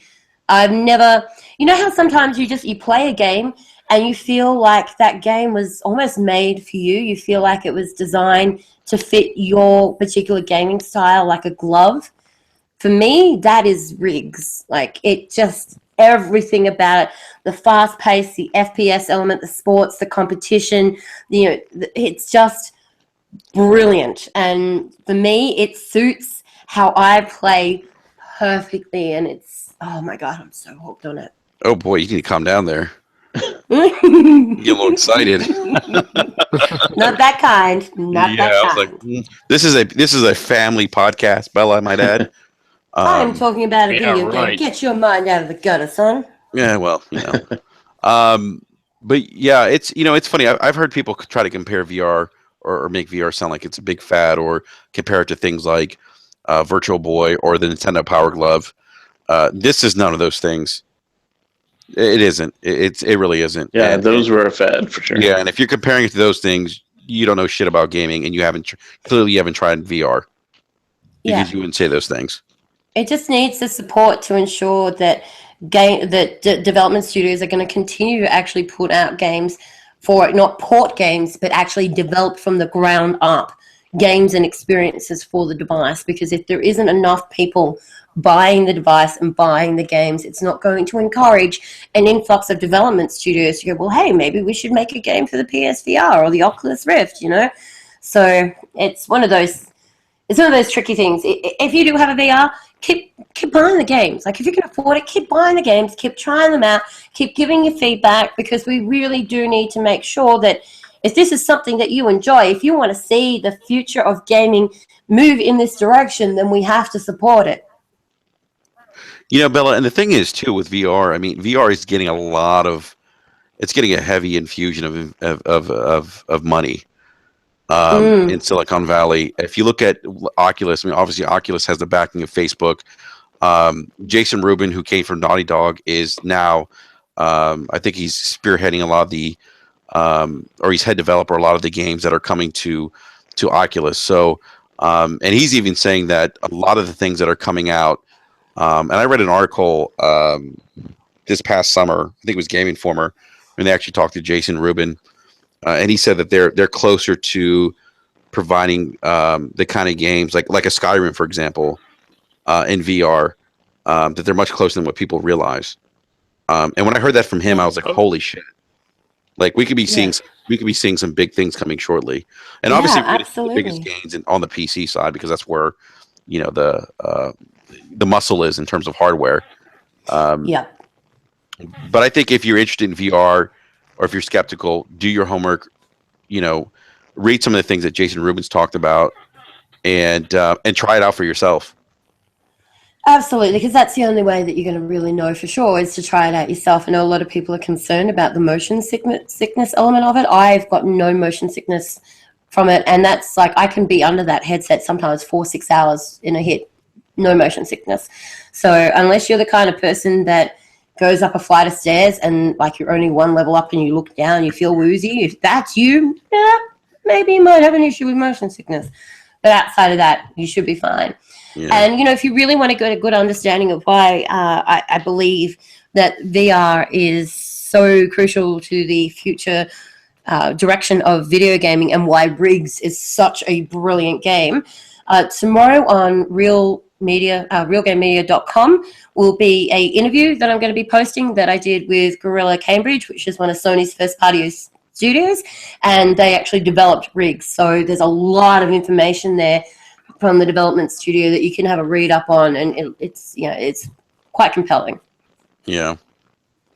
Oh my God! In the live chat, Al Alcoholicost. Big shout out to Al, by the way. He said he wants a Taco Master VR game. I don't even know what that means. Oh, he's saying like Job Simulator, but you make tacos. Well, there's my kitchen for that. You're welcome to use that to make the tacos. You can use that as your simulator. We can't forget that there'll also be a boom in VR next year and the year following that. Oh, absolutely. With Scorpio, with Scorpio coming out and them saying that they supported other VR experience, headsets. So, and Microsoft has said that the Scorpio is going to support VR titles. Well, they've said it's going to support VR titles, but they've also very specifically said that they have no plans on releasing a VR peripheral with the Scorpio on release. That will be down the track because they're not going to look at bringing that out until they don't feel like it's gimmicky or demo-ish anymore. So either that's just a big swing at Sony, which most likely a large portion of it is, but the other side of it is that they quite possibly don't see themselves putting them into that market for another I don't know, maybe 12 to 24 months down the track, which is probably quite a sensible move. You don't want people going investing $600-700 into a console and then saying, now you must pay another $600-700 for a VR device to use to it. Breaking it up by that 6, 12 months, 24 months, probably a very good business plan. It makes sense because they've said that they want to have actual, big, not like, things like Rigs or the PlayStation VR experiences aren't actual games, but they want very big experiences. Like I know Todd Howard has said that they're bringing Fallout 4 to VR, and that's going to be pretty much he's implied it's going to be a console Scorpio exclusive. Oh my God! Don't say that. He kind of implied it because he that would be cool. Yeah. His exact words were that what they're doing, referring to Microsoft with Project Scorpio, he said finally gives us the power to build the kind of VR games that we want to. So, he did kind of imply it. I can't even imagine Fallout 4 and going to the Institute in VR. I can. I seriously, I would have a chubby. I just would. Oh my God. To be that immersed. And it's just, Jesus, that's Wasn't it you that was just saying a minute ago this is a family show?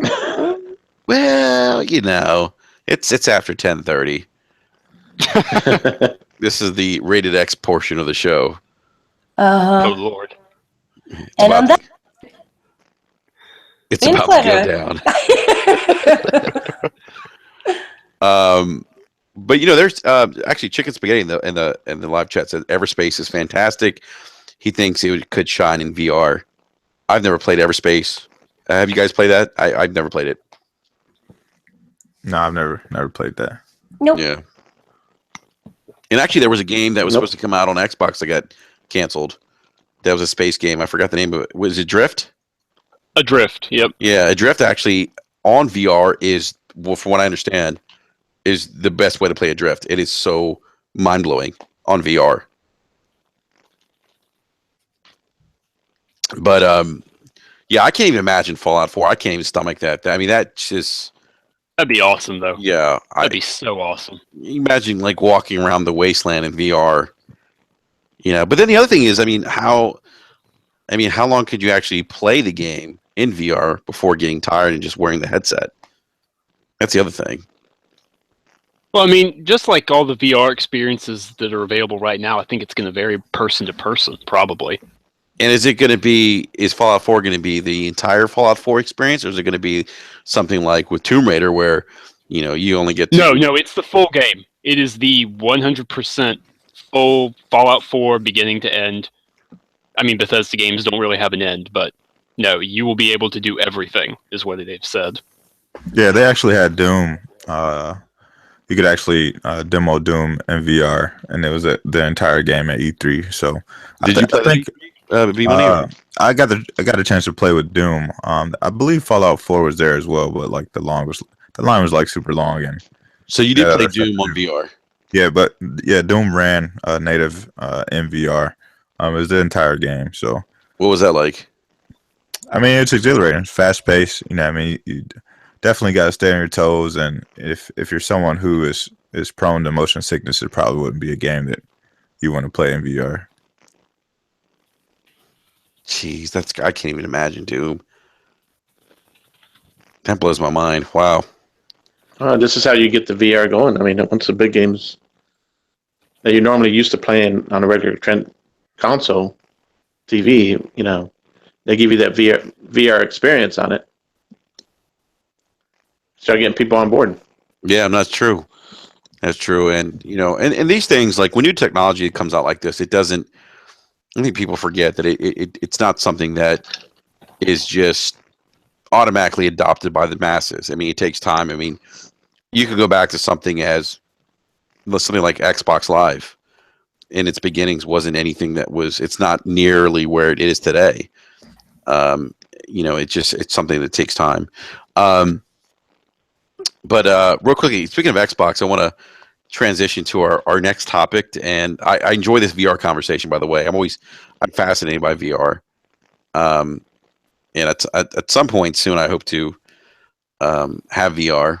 I don't know if that's going to happen this year. Although it's funny, my 7-year-old knows about VR. It's like a thing now that him and his friends know. So, but yeah, next topic I want to talk about was, oh my God, Nels Coney just mentioned Apple Pie Jones. Have you guys seen Apple Pie Jones? Yes. I don't even know what that game looks like. Well, I'm not going to say what it looks like because this is a family-friendly show. Gaming After Dark. Yes, exactly. Gaming After Dark. Gaming After Dark. Welcome. So Xbox One turned 3 years old today. Yay! Happy birthday. Happy birthday.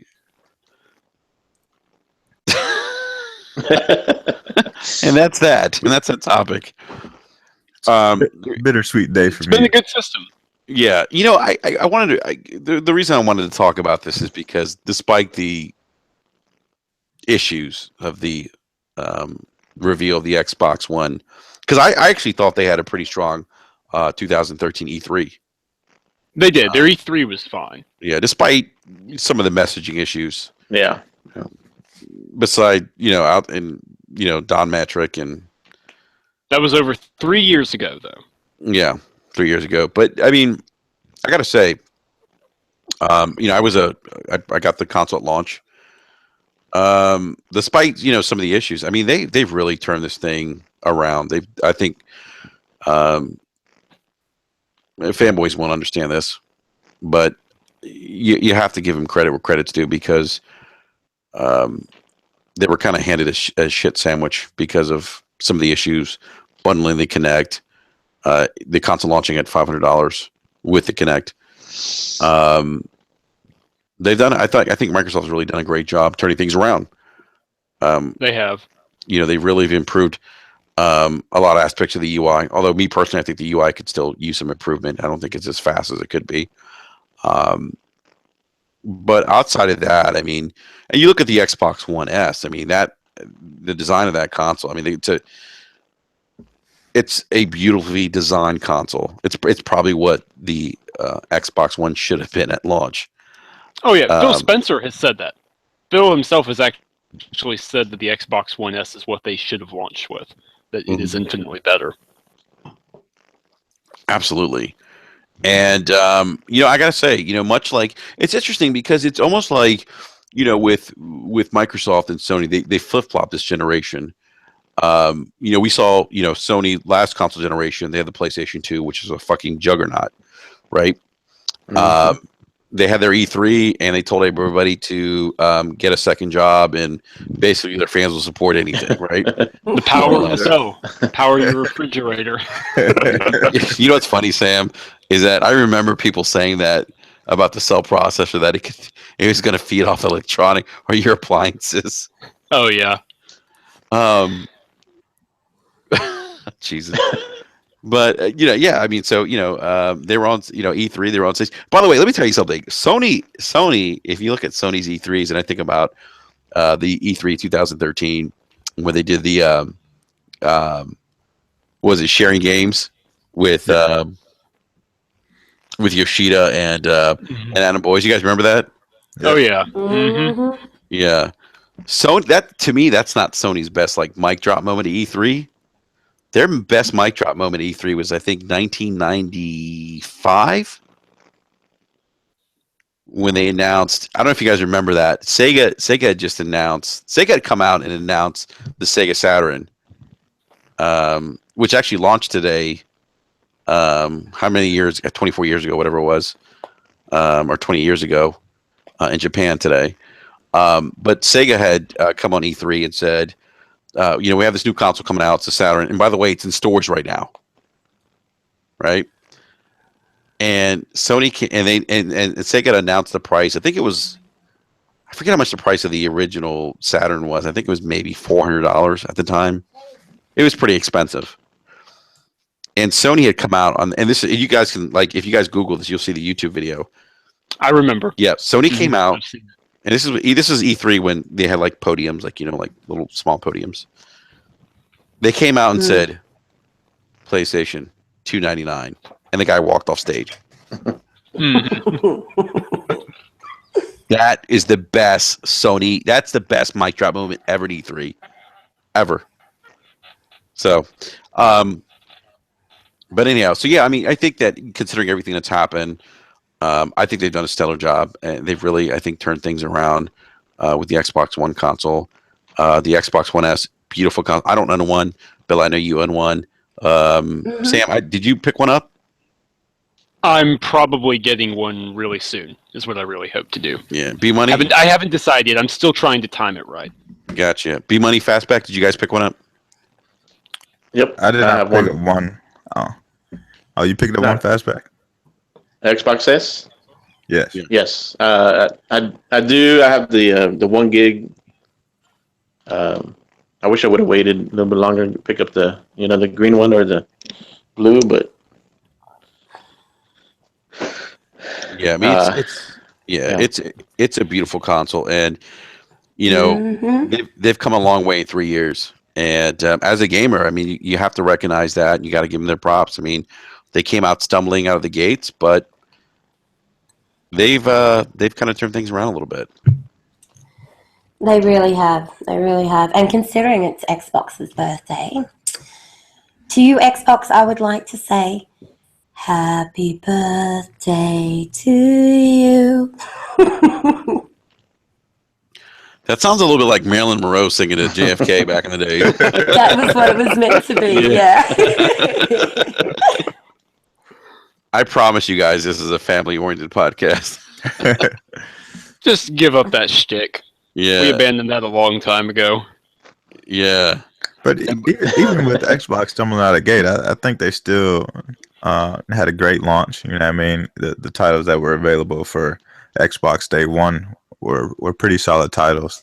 You know what I mean? They weren't rated super high, but they're great games compared to a lot of launch lineups the past year. So even stumbling out of the gate, I think they did well, and then they bounced back the following year and really show what they can do this year. So the future is looking bright for Microsoft. I'm excited to see what the Scorpio is going to be all about.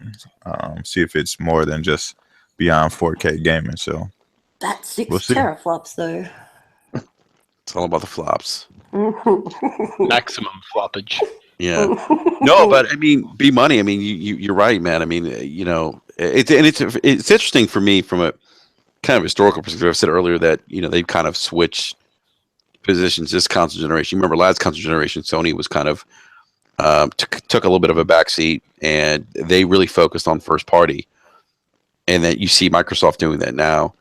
And as gamers, we've benefited from the competition and from the competition and from Microsoft, wanting to now focus on bringing more gaming content for gamers. And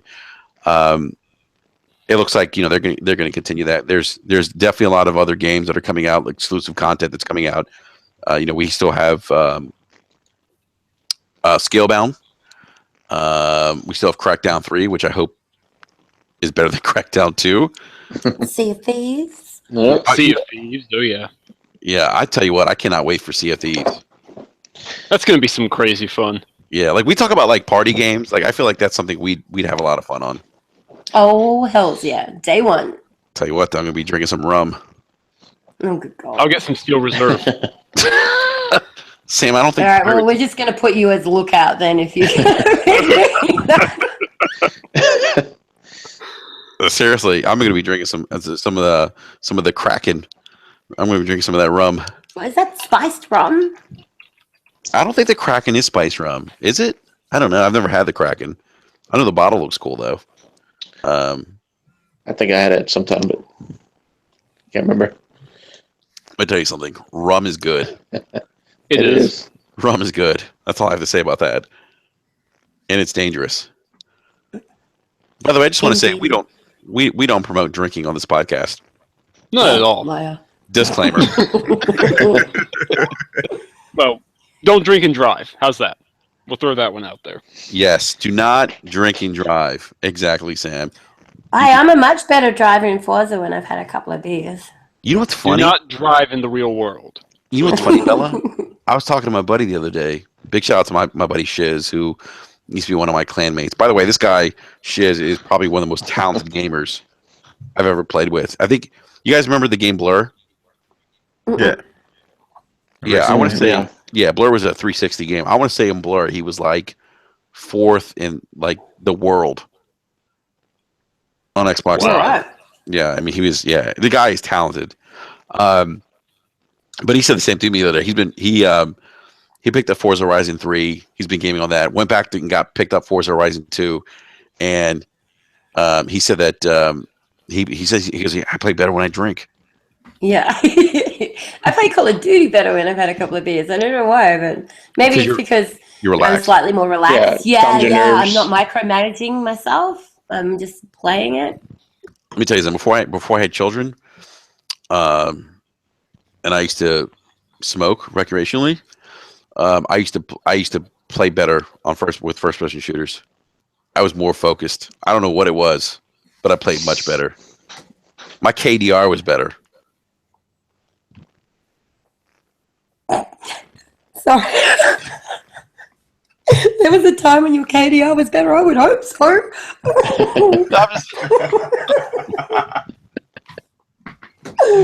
Move it along, Bella. Move it along. Indeedy. Actually, on that note, what is our next subject matter? It's the Kraken, apparently. Al in the live chat says Enrique needs some of that Kraken. Yeah, I don't know how to take that comment, though. Like, crack? Anyhow.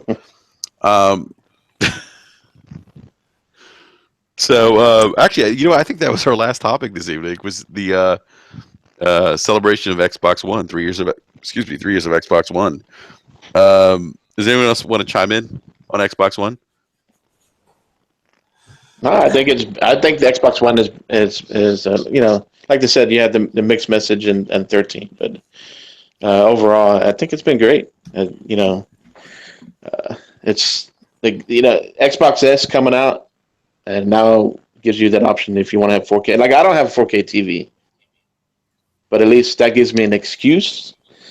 Give me a reason to get the 4K TV. Yeah.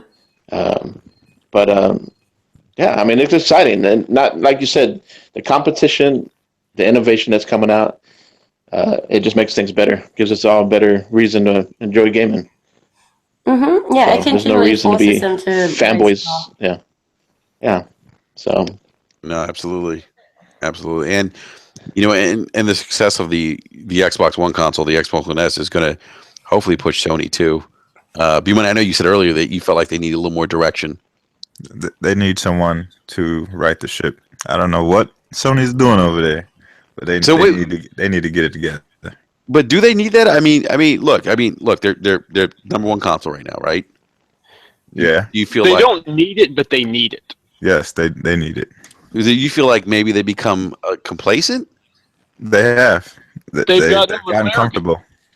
They've gotten comfortable, and I feel like we saw that a little bit last generation with Microsoft too. yeah. Oh yeah, for sure. But I think some of that too had to do with Microsoft's focus on supporting the Kinect. I think they have every right to be a little bit complacent and a little bit comfortable right now. I mean, obviously, as gamers, we would prefer that they weren't and that they were continually pushing the envelope and bringing out new games and new peripherals and this, that, and the other. But I think they've actually earned the right to be a little bit complacent and comfortable for the time being. I mean, look at all the games that they have. They have all the multi-plats, which obviously you would expect.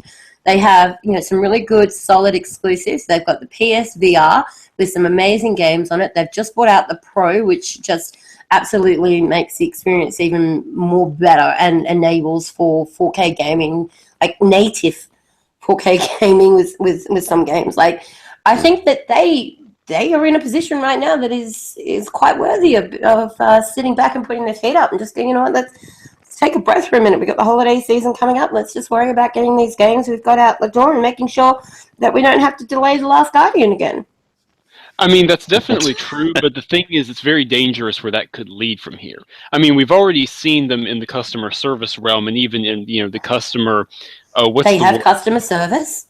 Yeah, I know, right? You wouldn't believe it. People who got refunds for No Man's Sky being told they can't access customer service Xbox for an entire year. I mean, excuse me.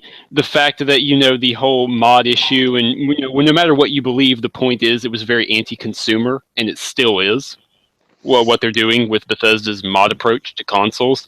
I mean, it's not a big issue right now, but it definitely could become one. But is that more? Because I've heard different. I've heard at least that with regards to Bethesda, that has to do with Bethesda not wanting to QA certain things. Then why Or is QC it that they certain conceded things. to several of Bethesda's standards, and they're only imposing limits on assets, which basically has to do with visual customization Yeah. and the size of the mod files. Yeah. If it were about QA testing, they wouldn't have allowed it. They would ever. Okay. They still wouldn't. Yeah. And the other thing that they're slowing down at the moment is also crossplay as well. I mean, Psyonix have everything set up ready to go to enable crossplay between Xbox One and PlayStation 4, but Sony are the ones that are actually saying no at this stage, even though they already came out and said, yeah, actually they took the piss out of Xbox. They're like, oh, nice that you came to the party on that one. We've been doing crossplay for years. Well, you actually have the ability to do what you both said you were going to do, and actually allow us to crossplay between Xbox One and PlayStation 4. Why are you putting up a brick wall for this? Same with Respawn. Respawn was open to crossplay between the PS4, obviously not the keyboard and mouse Origin, but the console versions. They were open to crossplay, and Sony said no. Same with Gwent. The PC versions, both Windows 10 and Steam, and the Xbox One version are going to have crossplay. Mm-hmm. Guess which one doesn't? Mm-hmm. So Yeah. they need to right the ship. They need a little bit of direction. I know Sean Layton's a good guy, you know what I mean? And he's trying to put them in a good position to be successful in the future, but there's just some core decisions that they need to make and clean some things up, in my opinion, before things get really bad for them. Yeah, that's a fair enough call. Yeah, I mean, they've been focused on PSVR and just trying to get into this 4K realm. It's just, it really, I would like to see a little bit more focus on more games. Now, I look forward to Horizon and what else is coming out next year? Not Persona 5, but Yeah, Well, you I mean, got you know, they have a different direction right now than Microsoft. But a lot of people bring up their exclusives and like their first party and stuff. Like we also have to remember that when we look at the exclusives that are being done for Microsoft, a lot of them are second party exclusives. You know what I mean? They aren't being made by first party studios. You know, we get the Forzas, we get Halo, we got Gears, which is a first party game, but like Rise was not a first party game. Sunset Overdrive is not a first party game. Quantum Break is not a first party game. So they're delivering exclusives, but similar to Sony, you know, they provide exclusives as well. They're just not under that first party banner. You know what I mean? So a lot of people will throw Microsoft exclusives out there like, oh, Microsoft has X, Y, and Z. But the exclusives that are provided on PlayStation outweigh, you know what I'm saying, the ones that are provided for Microsoft. No, yeah, true. Yeah. You know what I mean? So I think, as far as a first party perspective, I think both companies have some improvement to make, you know what I mean? And providing, you know, quality games. So, you know, we'll see what happens in these next couple of years. I mean, how many more times are we going to play Halo and Gears and Forza? You know what I mean? Yeah. Every year. So, and that's, you know, people were saying, well, I wish there would be a Sunset Overdrive 2, a Quantum Break 2, but I mean, do you really need sequels? I mean, we have enough sequels, you know, with the big ones. I'd rather see new games come out, new IPs, new stories. You know, that's what I look at. Yeah, I'm right there with you. I think we should. I would prefer just having really great one-offs. Yeah. Instead of like drawing it out to 5 and 6 games. Yeah, like Sony, The Last of Us. What was the other one? That was a one-off. Wasn't there another one? Well, Last of Us is getting a sequel, though. Last of Us is getting a sequel. That's already been confirmed. That's happening. Which is understandable. I mean, a story-based game like that. Are they going to make another follow-up movie for The Order? Game? You know, I'd actually be okay if they did, but they're not going to. Bella, that's funny. A movie? It's the best movie I ever played. It's a great 6-hour movie. It had a cinematic appeal to it. You know, it does, actually. I didn't mind The Order, man. It being full price hurt it. Yeah, it being full price hurt. I think it should have came at like $40 or something like that. But for what it was, you know, it was a solid experience. Yeah, I don't think people can play that, you know what I mean, and then not complain about playing Until Dawn or playing, you know what I mean, Heavy Rain or any of those David Cage games, then you know, you can't complain about one game. Speaking and then of Quantic not complain about the other. Detroit coming out. Right. Detroit. Coming out Detroit looks good. Yes, it is. I'm looking forward to Detroit. I'd forgotten about that one, actually. Mm-hmm. And when's that one coming out? Next year. Next year, I think. Next year is going to be loaded. If any of their games people have a chance of hitting next year, it will be Detroit, probably. Yeah. Yeah, I think a lot of gamers are really looking forward to see just where they take that, because we haven't seen too much about the game yet, but we've seen enough to intrigue us. So I'm intrigued. I'm interested to see. But before we do wrap up tonight, I actually have like a little bit of a tech update, if that's all right. Yeah, go ahead. So last night I actually had a death in my gaming peripheral family. Aww. So about 6 or 7 weeks ago, Can I guess? I upgraded to You're a 360 red ringed. No. Want another guess? Or shall I just continue? Go ahead. Okay. So about 6 to 7 weeks ago, I upgraded my headset for the Xbox One to a completely fully wireless Turtle Beach Elite 800X. Now, over here, because of how much conversion rates and all that kind of stuff in Australia, once I grabbed a 2-year warranty with it as well, that headset cost me $5,000. Like, it was not a cheap purchase. And I won it because it was top of the line, fully wireless. I mean, the sound that comes out of this thing is absolutely insane. It's just a completely beautiful wireless noise cancellating DTS surround sound headset. Like it's beautiful. But last night, for some reason, it just it turned itself off and won't turn back on again. So what I would recommend to anybody who's looking at getting the Elite X 800Xs is, yep, they do everything that they say they're going to do. They are a great headset. That's not the only issue that I have with it, though. Like a lot of the time, the game sound, the chat will stay fine, but the game sound will actually just turn into static. So you'll actually have to turn the game volume down for about 5 minutes, like completely down. And then after about 5 or so minutes, if you turn the volume back up again, it will have cleared itself. And that happens usually once every 2 nights. So that's actually quite a significant problem. But the fact that this headset's only 7 weeks old, and let me tell you, like when it comes, unlike most other people when it comes to gaming, like that is the cleanest part of my house. You will not find a speck of dust anywhere near my consoles, or my PC, or my headsets, or the VR, nothing. Everything spotless, put back on its dock, put back in its boxes, whatever it might be. Like the PSVR actually comes with this really cool big white box where you open it up and then it has this foam thing that fits around the actual headset. So every time I finish doing it, I grab the box, I put it back inside of that, I close it up. I treat my stuff really well.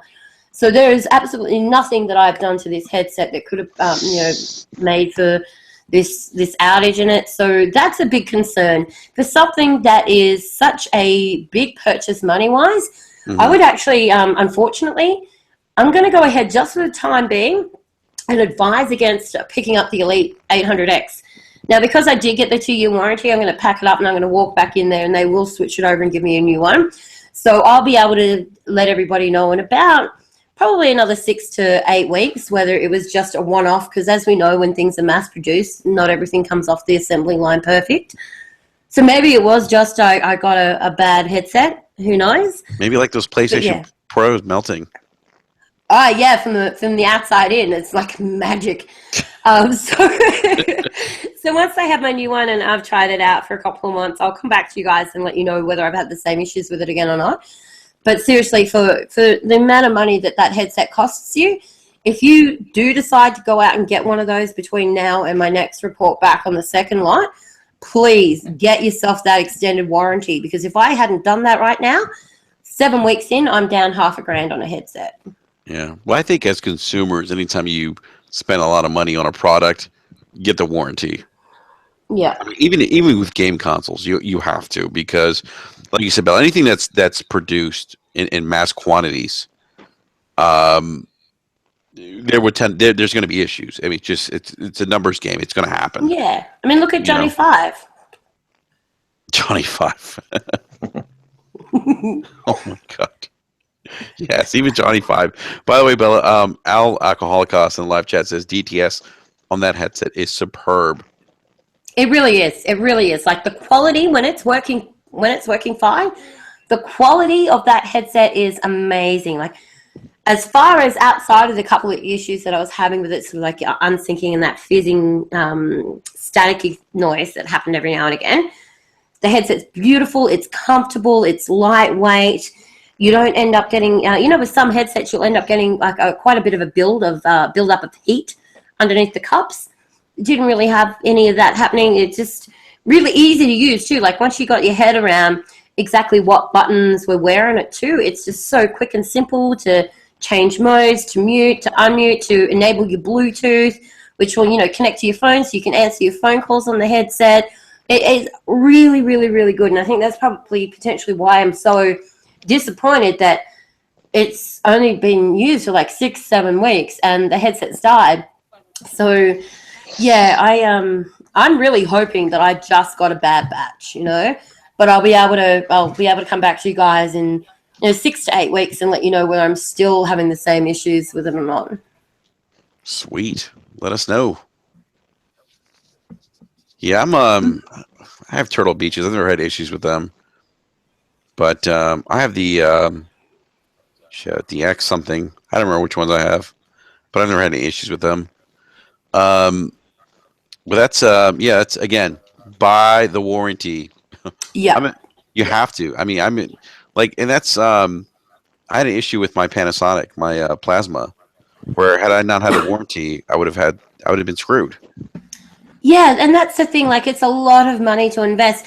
And when it comes to things like headsets, for example, because it's an OH&S issue for them to actually be tested, they literally have to take your word on it. If you take it back and you say it's not broken anymore and you have a warranty, they will literally just have to take it off you and hand you over a new one.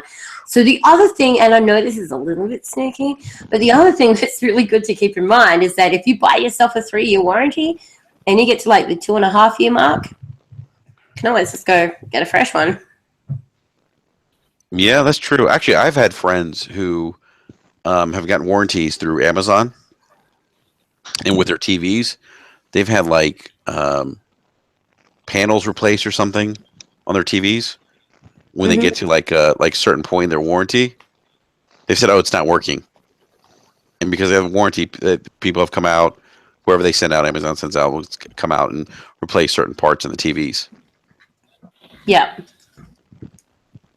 Yeah. Always go that warranty. I mean, as far as scratch resistance goes on scratch protection for your video games, if you are treating your discs properly, if you're taking them out of the case properly and putting them back into the case properly, there's absolutely no necessity for that. And I understand why a lot of people don't bother opting for that. I never go with the scratch protection on them because I always treat my games well. I make sure that I never put my fingers on them. They always get straight back into the case. They don't ever get left in the console if they're not being played, that kind of thing.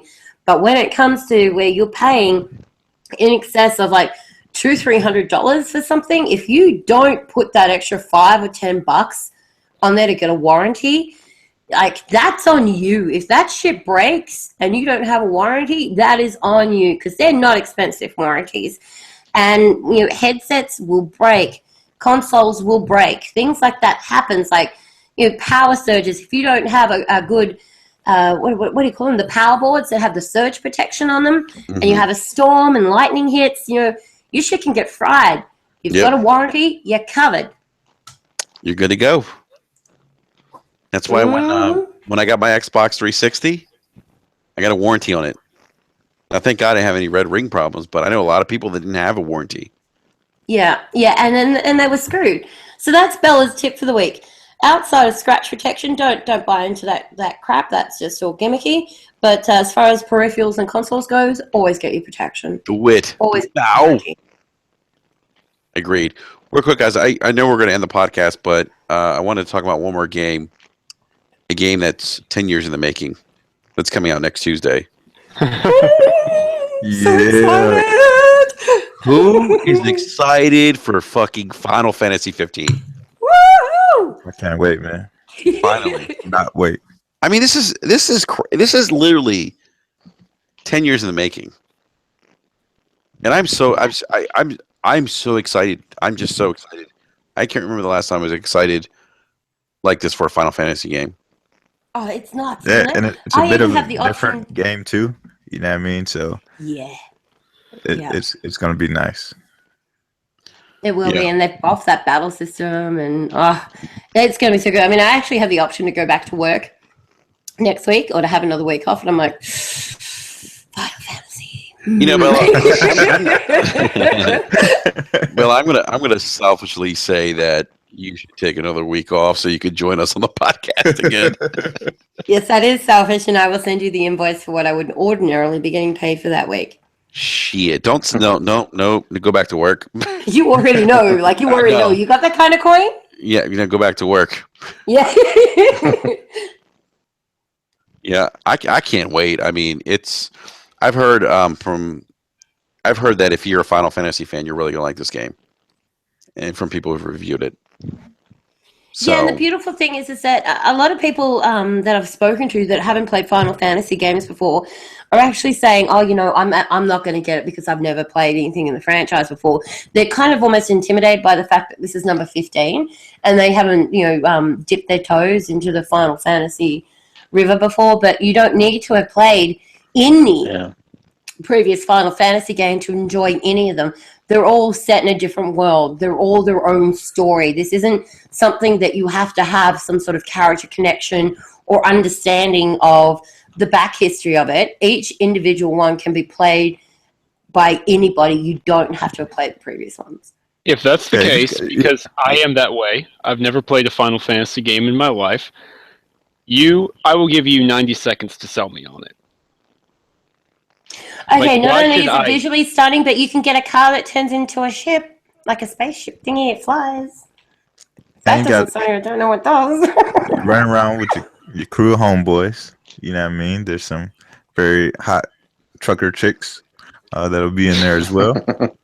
And the battle system is updated, so it's not your average turn-based, Final Fantasy game.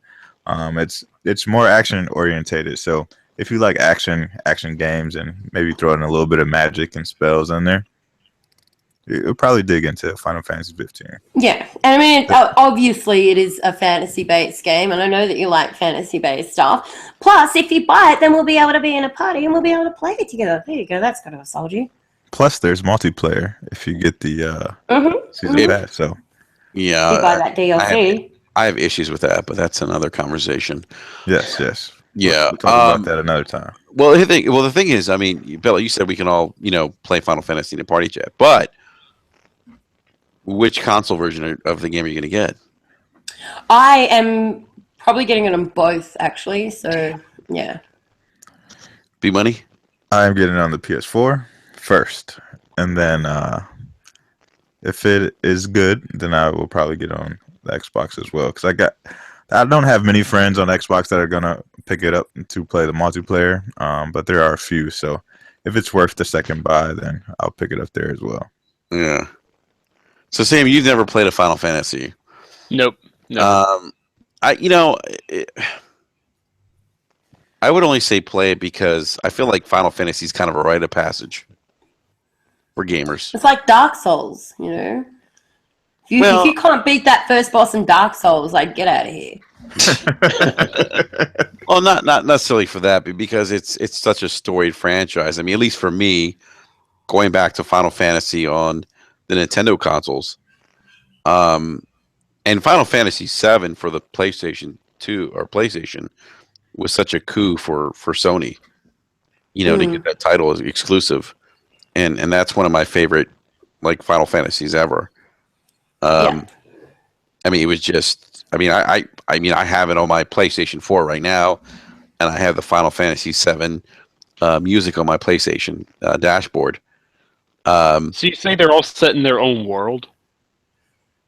Just think of it as like an author, your favorite author, just writing different books.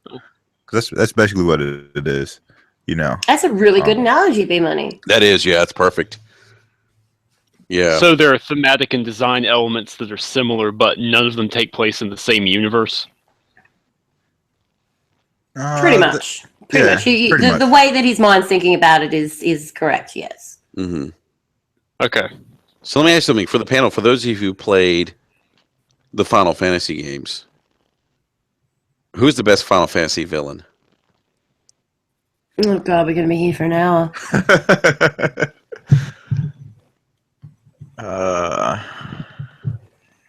That's rough. Come on. Yeah. That's a tough question. Most people. Go ahead, Fastback. I'm sorry. Well, I was going to say, for some reason, I skipped out on a lot of the Final Fantasies in the beginning, but to Final Fantasy 11, and so I played that on Xbox 360.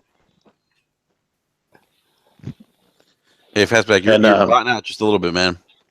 Am I botting out? Just a little. Now you're good now. Okay. No, I'm saying that I first got into Final Fantasy 11 on 360, and I put a lot of hours in that, and I had tons of fun playing that online. I believe it was cross play because you played with people PS2 and PC, I think, because they had their own setup. Cross play, yeah. Yeah, they had their own setup, so I had tons of fun in that. So, and I think I played the other Final Fantasy game was on the DS 5. I don't know if y'all. So I did enjoy that. I haven't played any of the Final Fantasies on the on the DS. But I'm gonna keep an eye out on this one, 15. If it does look like it's yeah, we're to get it now, and I'll probably have another game to add in the holiday Yeah, there you go, man. Get that backlog going for you. as well. Hey, Fastback, I have a question for you. Yes. Is your profile picture trying to take the piss out of Sony ponies? Trying to take the what out of the Sony ponies? Trying to take the piss, like trying to, make fun of Sony ponies? Because we are looking at the arse end of a pony. No, not really. I'm a Mustang fan, so No, he's a Mustang fan. yeah, I'm a big Mustang nut. Yeah.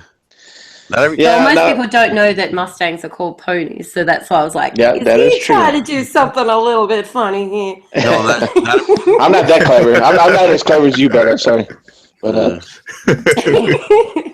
I try to stay out of those console wars. Yeah, the entire time though, I've been sitting here. I'm like, we are looking at the arse end of a pony. I'm pretty sure he's trying to do a piss take, but no. No, not that clever. I will say that it's probably still my favorite Final Fantasy game. And I wish they would either remake it or just make another Final Fantasy. Yeah. So real quick, let's go to live chat. Al actually listen. So I think the two most famous Final Fantasy villains, Kefka and Sephiroth. Sephiroth was probably I think most people. Yeah. Sephiroth, like most people remember Sephiroth from Final Fantasy VII, but Kefka was a nasty dude. Just a straight killer. I mean, I think if my memory serves me correct, in Final Fantasy VI, I think he committed genocide in that game. Like poisoned the waters. I think it was the waters. I mean, I think he poisoned the waters of a complete like city or town and killed everyone. So I think out of all, I always say Kefka's probably the most he's like out of all the villains, the nastiest. Sephiroth is probably the most famous. Yeah. He's a good call. Yeah. So, so I'm definitely picking that up next week. I can't wait. 10 years in the making. Finally, it's here, and I'm looking forward to it. Reviews be damned. I'll be there day one. So. All right, so we're going to go ahead and wrap up tonight's podcast because I think we went a little bit over, but that's okay. We had a good time talking video games. Indeedy. And, doing a little drinking. At least I was. This is kind of like, honestly, this is kind of like my happy hour. Except I think last week's was a little aggressive. Well, before you quickly wrap up, since this is the Thanksgiving edition of the BRAP podcast, I think it would be appropriate for everybody to maybe mention what it is that they're giving thanks for this year. No, we're giving away free turkeys. No, we're not giving away. We are not giving away a bag full of food poisoning in the post. Final Fantasy Chocobos. Yeah. We're giving away deep fried chocobos. So what are you giving thanks for this year, B-Money? First and foremost, my family, man. I love my kids to death. My wife, our unborn child. And congratulations, B-Money. Yeah, thanks. And that's the position that I'm in, with my career. And my family, my entire family. So, and all my friends, I've had some great relationships this year and became part of this podcast and built more relationships. So it's always nice to meet new people and build relationships. So I'm definitely thankful for that. Awesome. No doubt. That's lovely.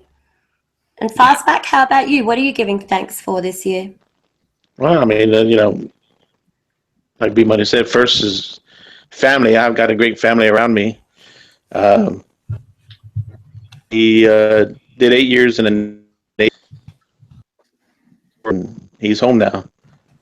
So I'm looking. Oh, dear, I think you're botting out a little bit, bud. Can you hear me? Yep. Yeah. Okay. No, I just saying that I give to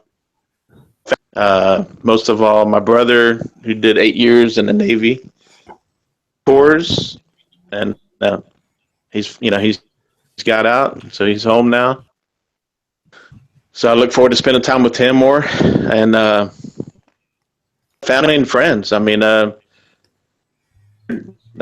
met a lot of cool people here, just getting involved in the community with BRAP and NLG, and this is my first podcast, so you guys broke my podcast cherry.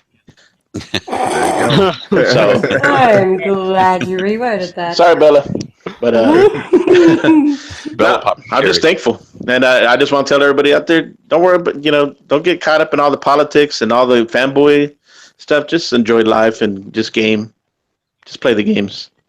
Well said, man. Well said. Well said. And hey, you know what, Fastback? I want to say thank you to your brother for his service to this country. It means a lot. Yeah, thank you. Indeed. Yep. How about you, Sam of Rivia? Apart from The Witcher, what are you giving thanks for this year? Steel Reserve. We're never going to hear the end of it, are we? No. Incredible. I'm not even mad at this point. Amazing. Sam, I trusted you. I'm just joking. Oh, whatever. I am thankful, obviously, for my family members who have helped me, through the thick and through the thin, through my college semesters and continuing classes for so on and so forth. I'm thankful for all my friends and the friends I've made this year here on Twitter and in the podcast verse. I mean, it's honestly been a roller coaster. It's been amazing. Yeah, I mean, not much beyond that, but there it is. Aww. And Enrique, what are you giving thanks for?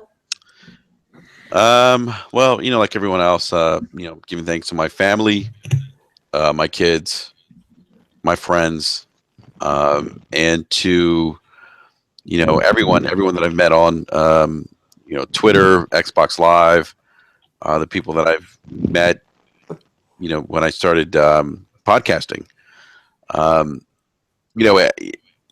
Many of you guys know this already, but last night this podcast was actually nominated by the Inner Circle, I guess, Gaming Network, B-Money. Mm-hmm.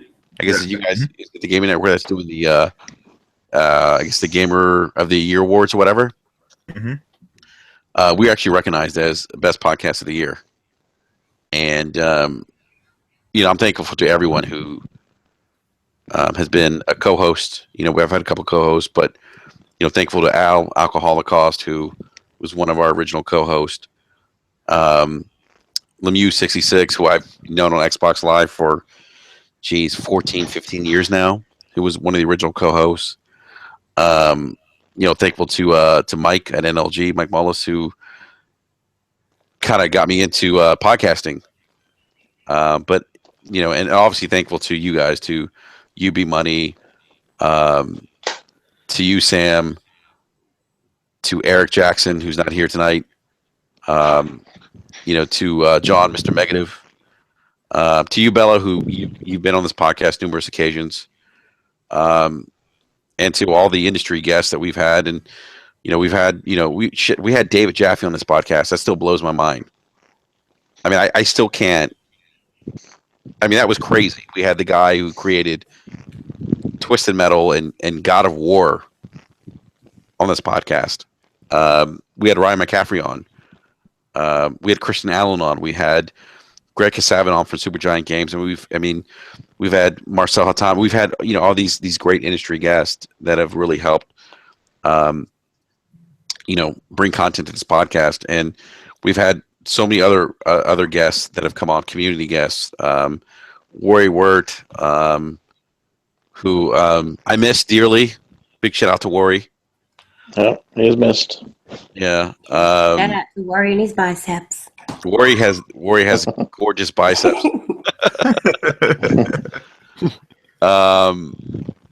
But yeah, we've had so many great community guests on. We've had Southbound on. We've had Rand on.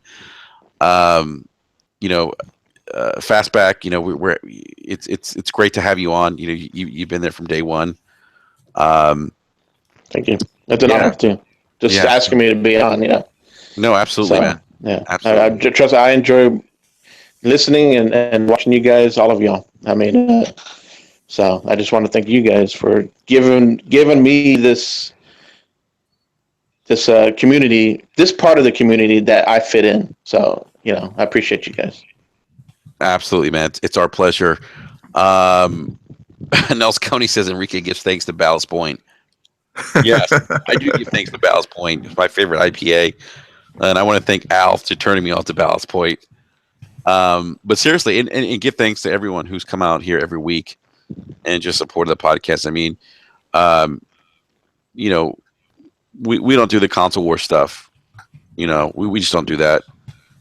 But we just come here to talk games, and just seeing the kind of support that we've had, the last almost year now that we've been doing this has been awesome. So just thank you to everyone who's supported us from the beginning, for the new people that have followed us, and to all the great people that I've met podcasting. I mean, I've been a part of other podcasts. I've been on the Coalition with Tony Polanco. I've been on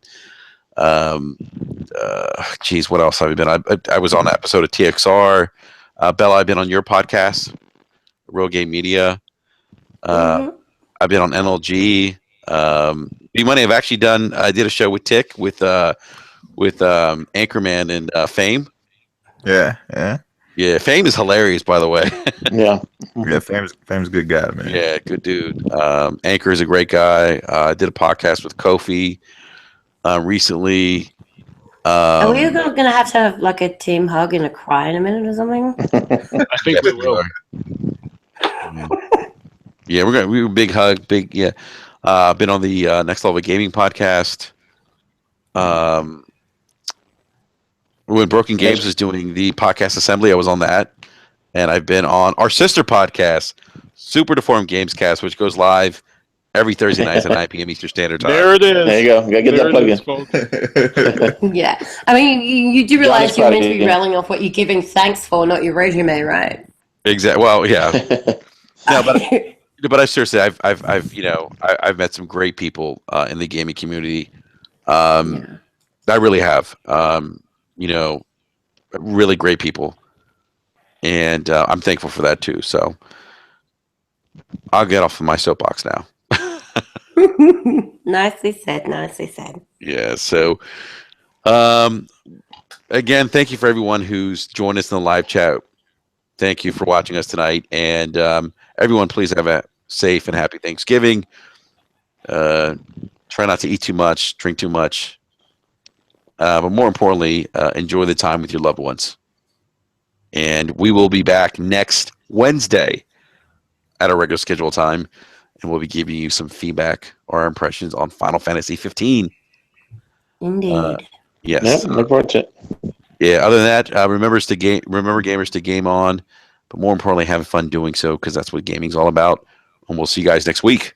Peace. This has been another Brat podcast. You know what? I gotta record that. Good night, everyone. Hey, good night.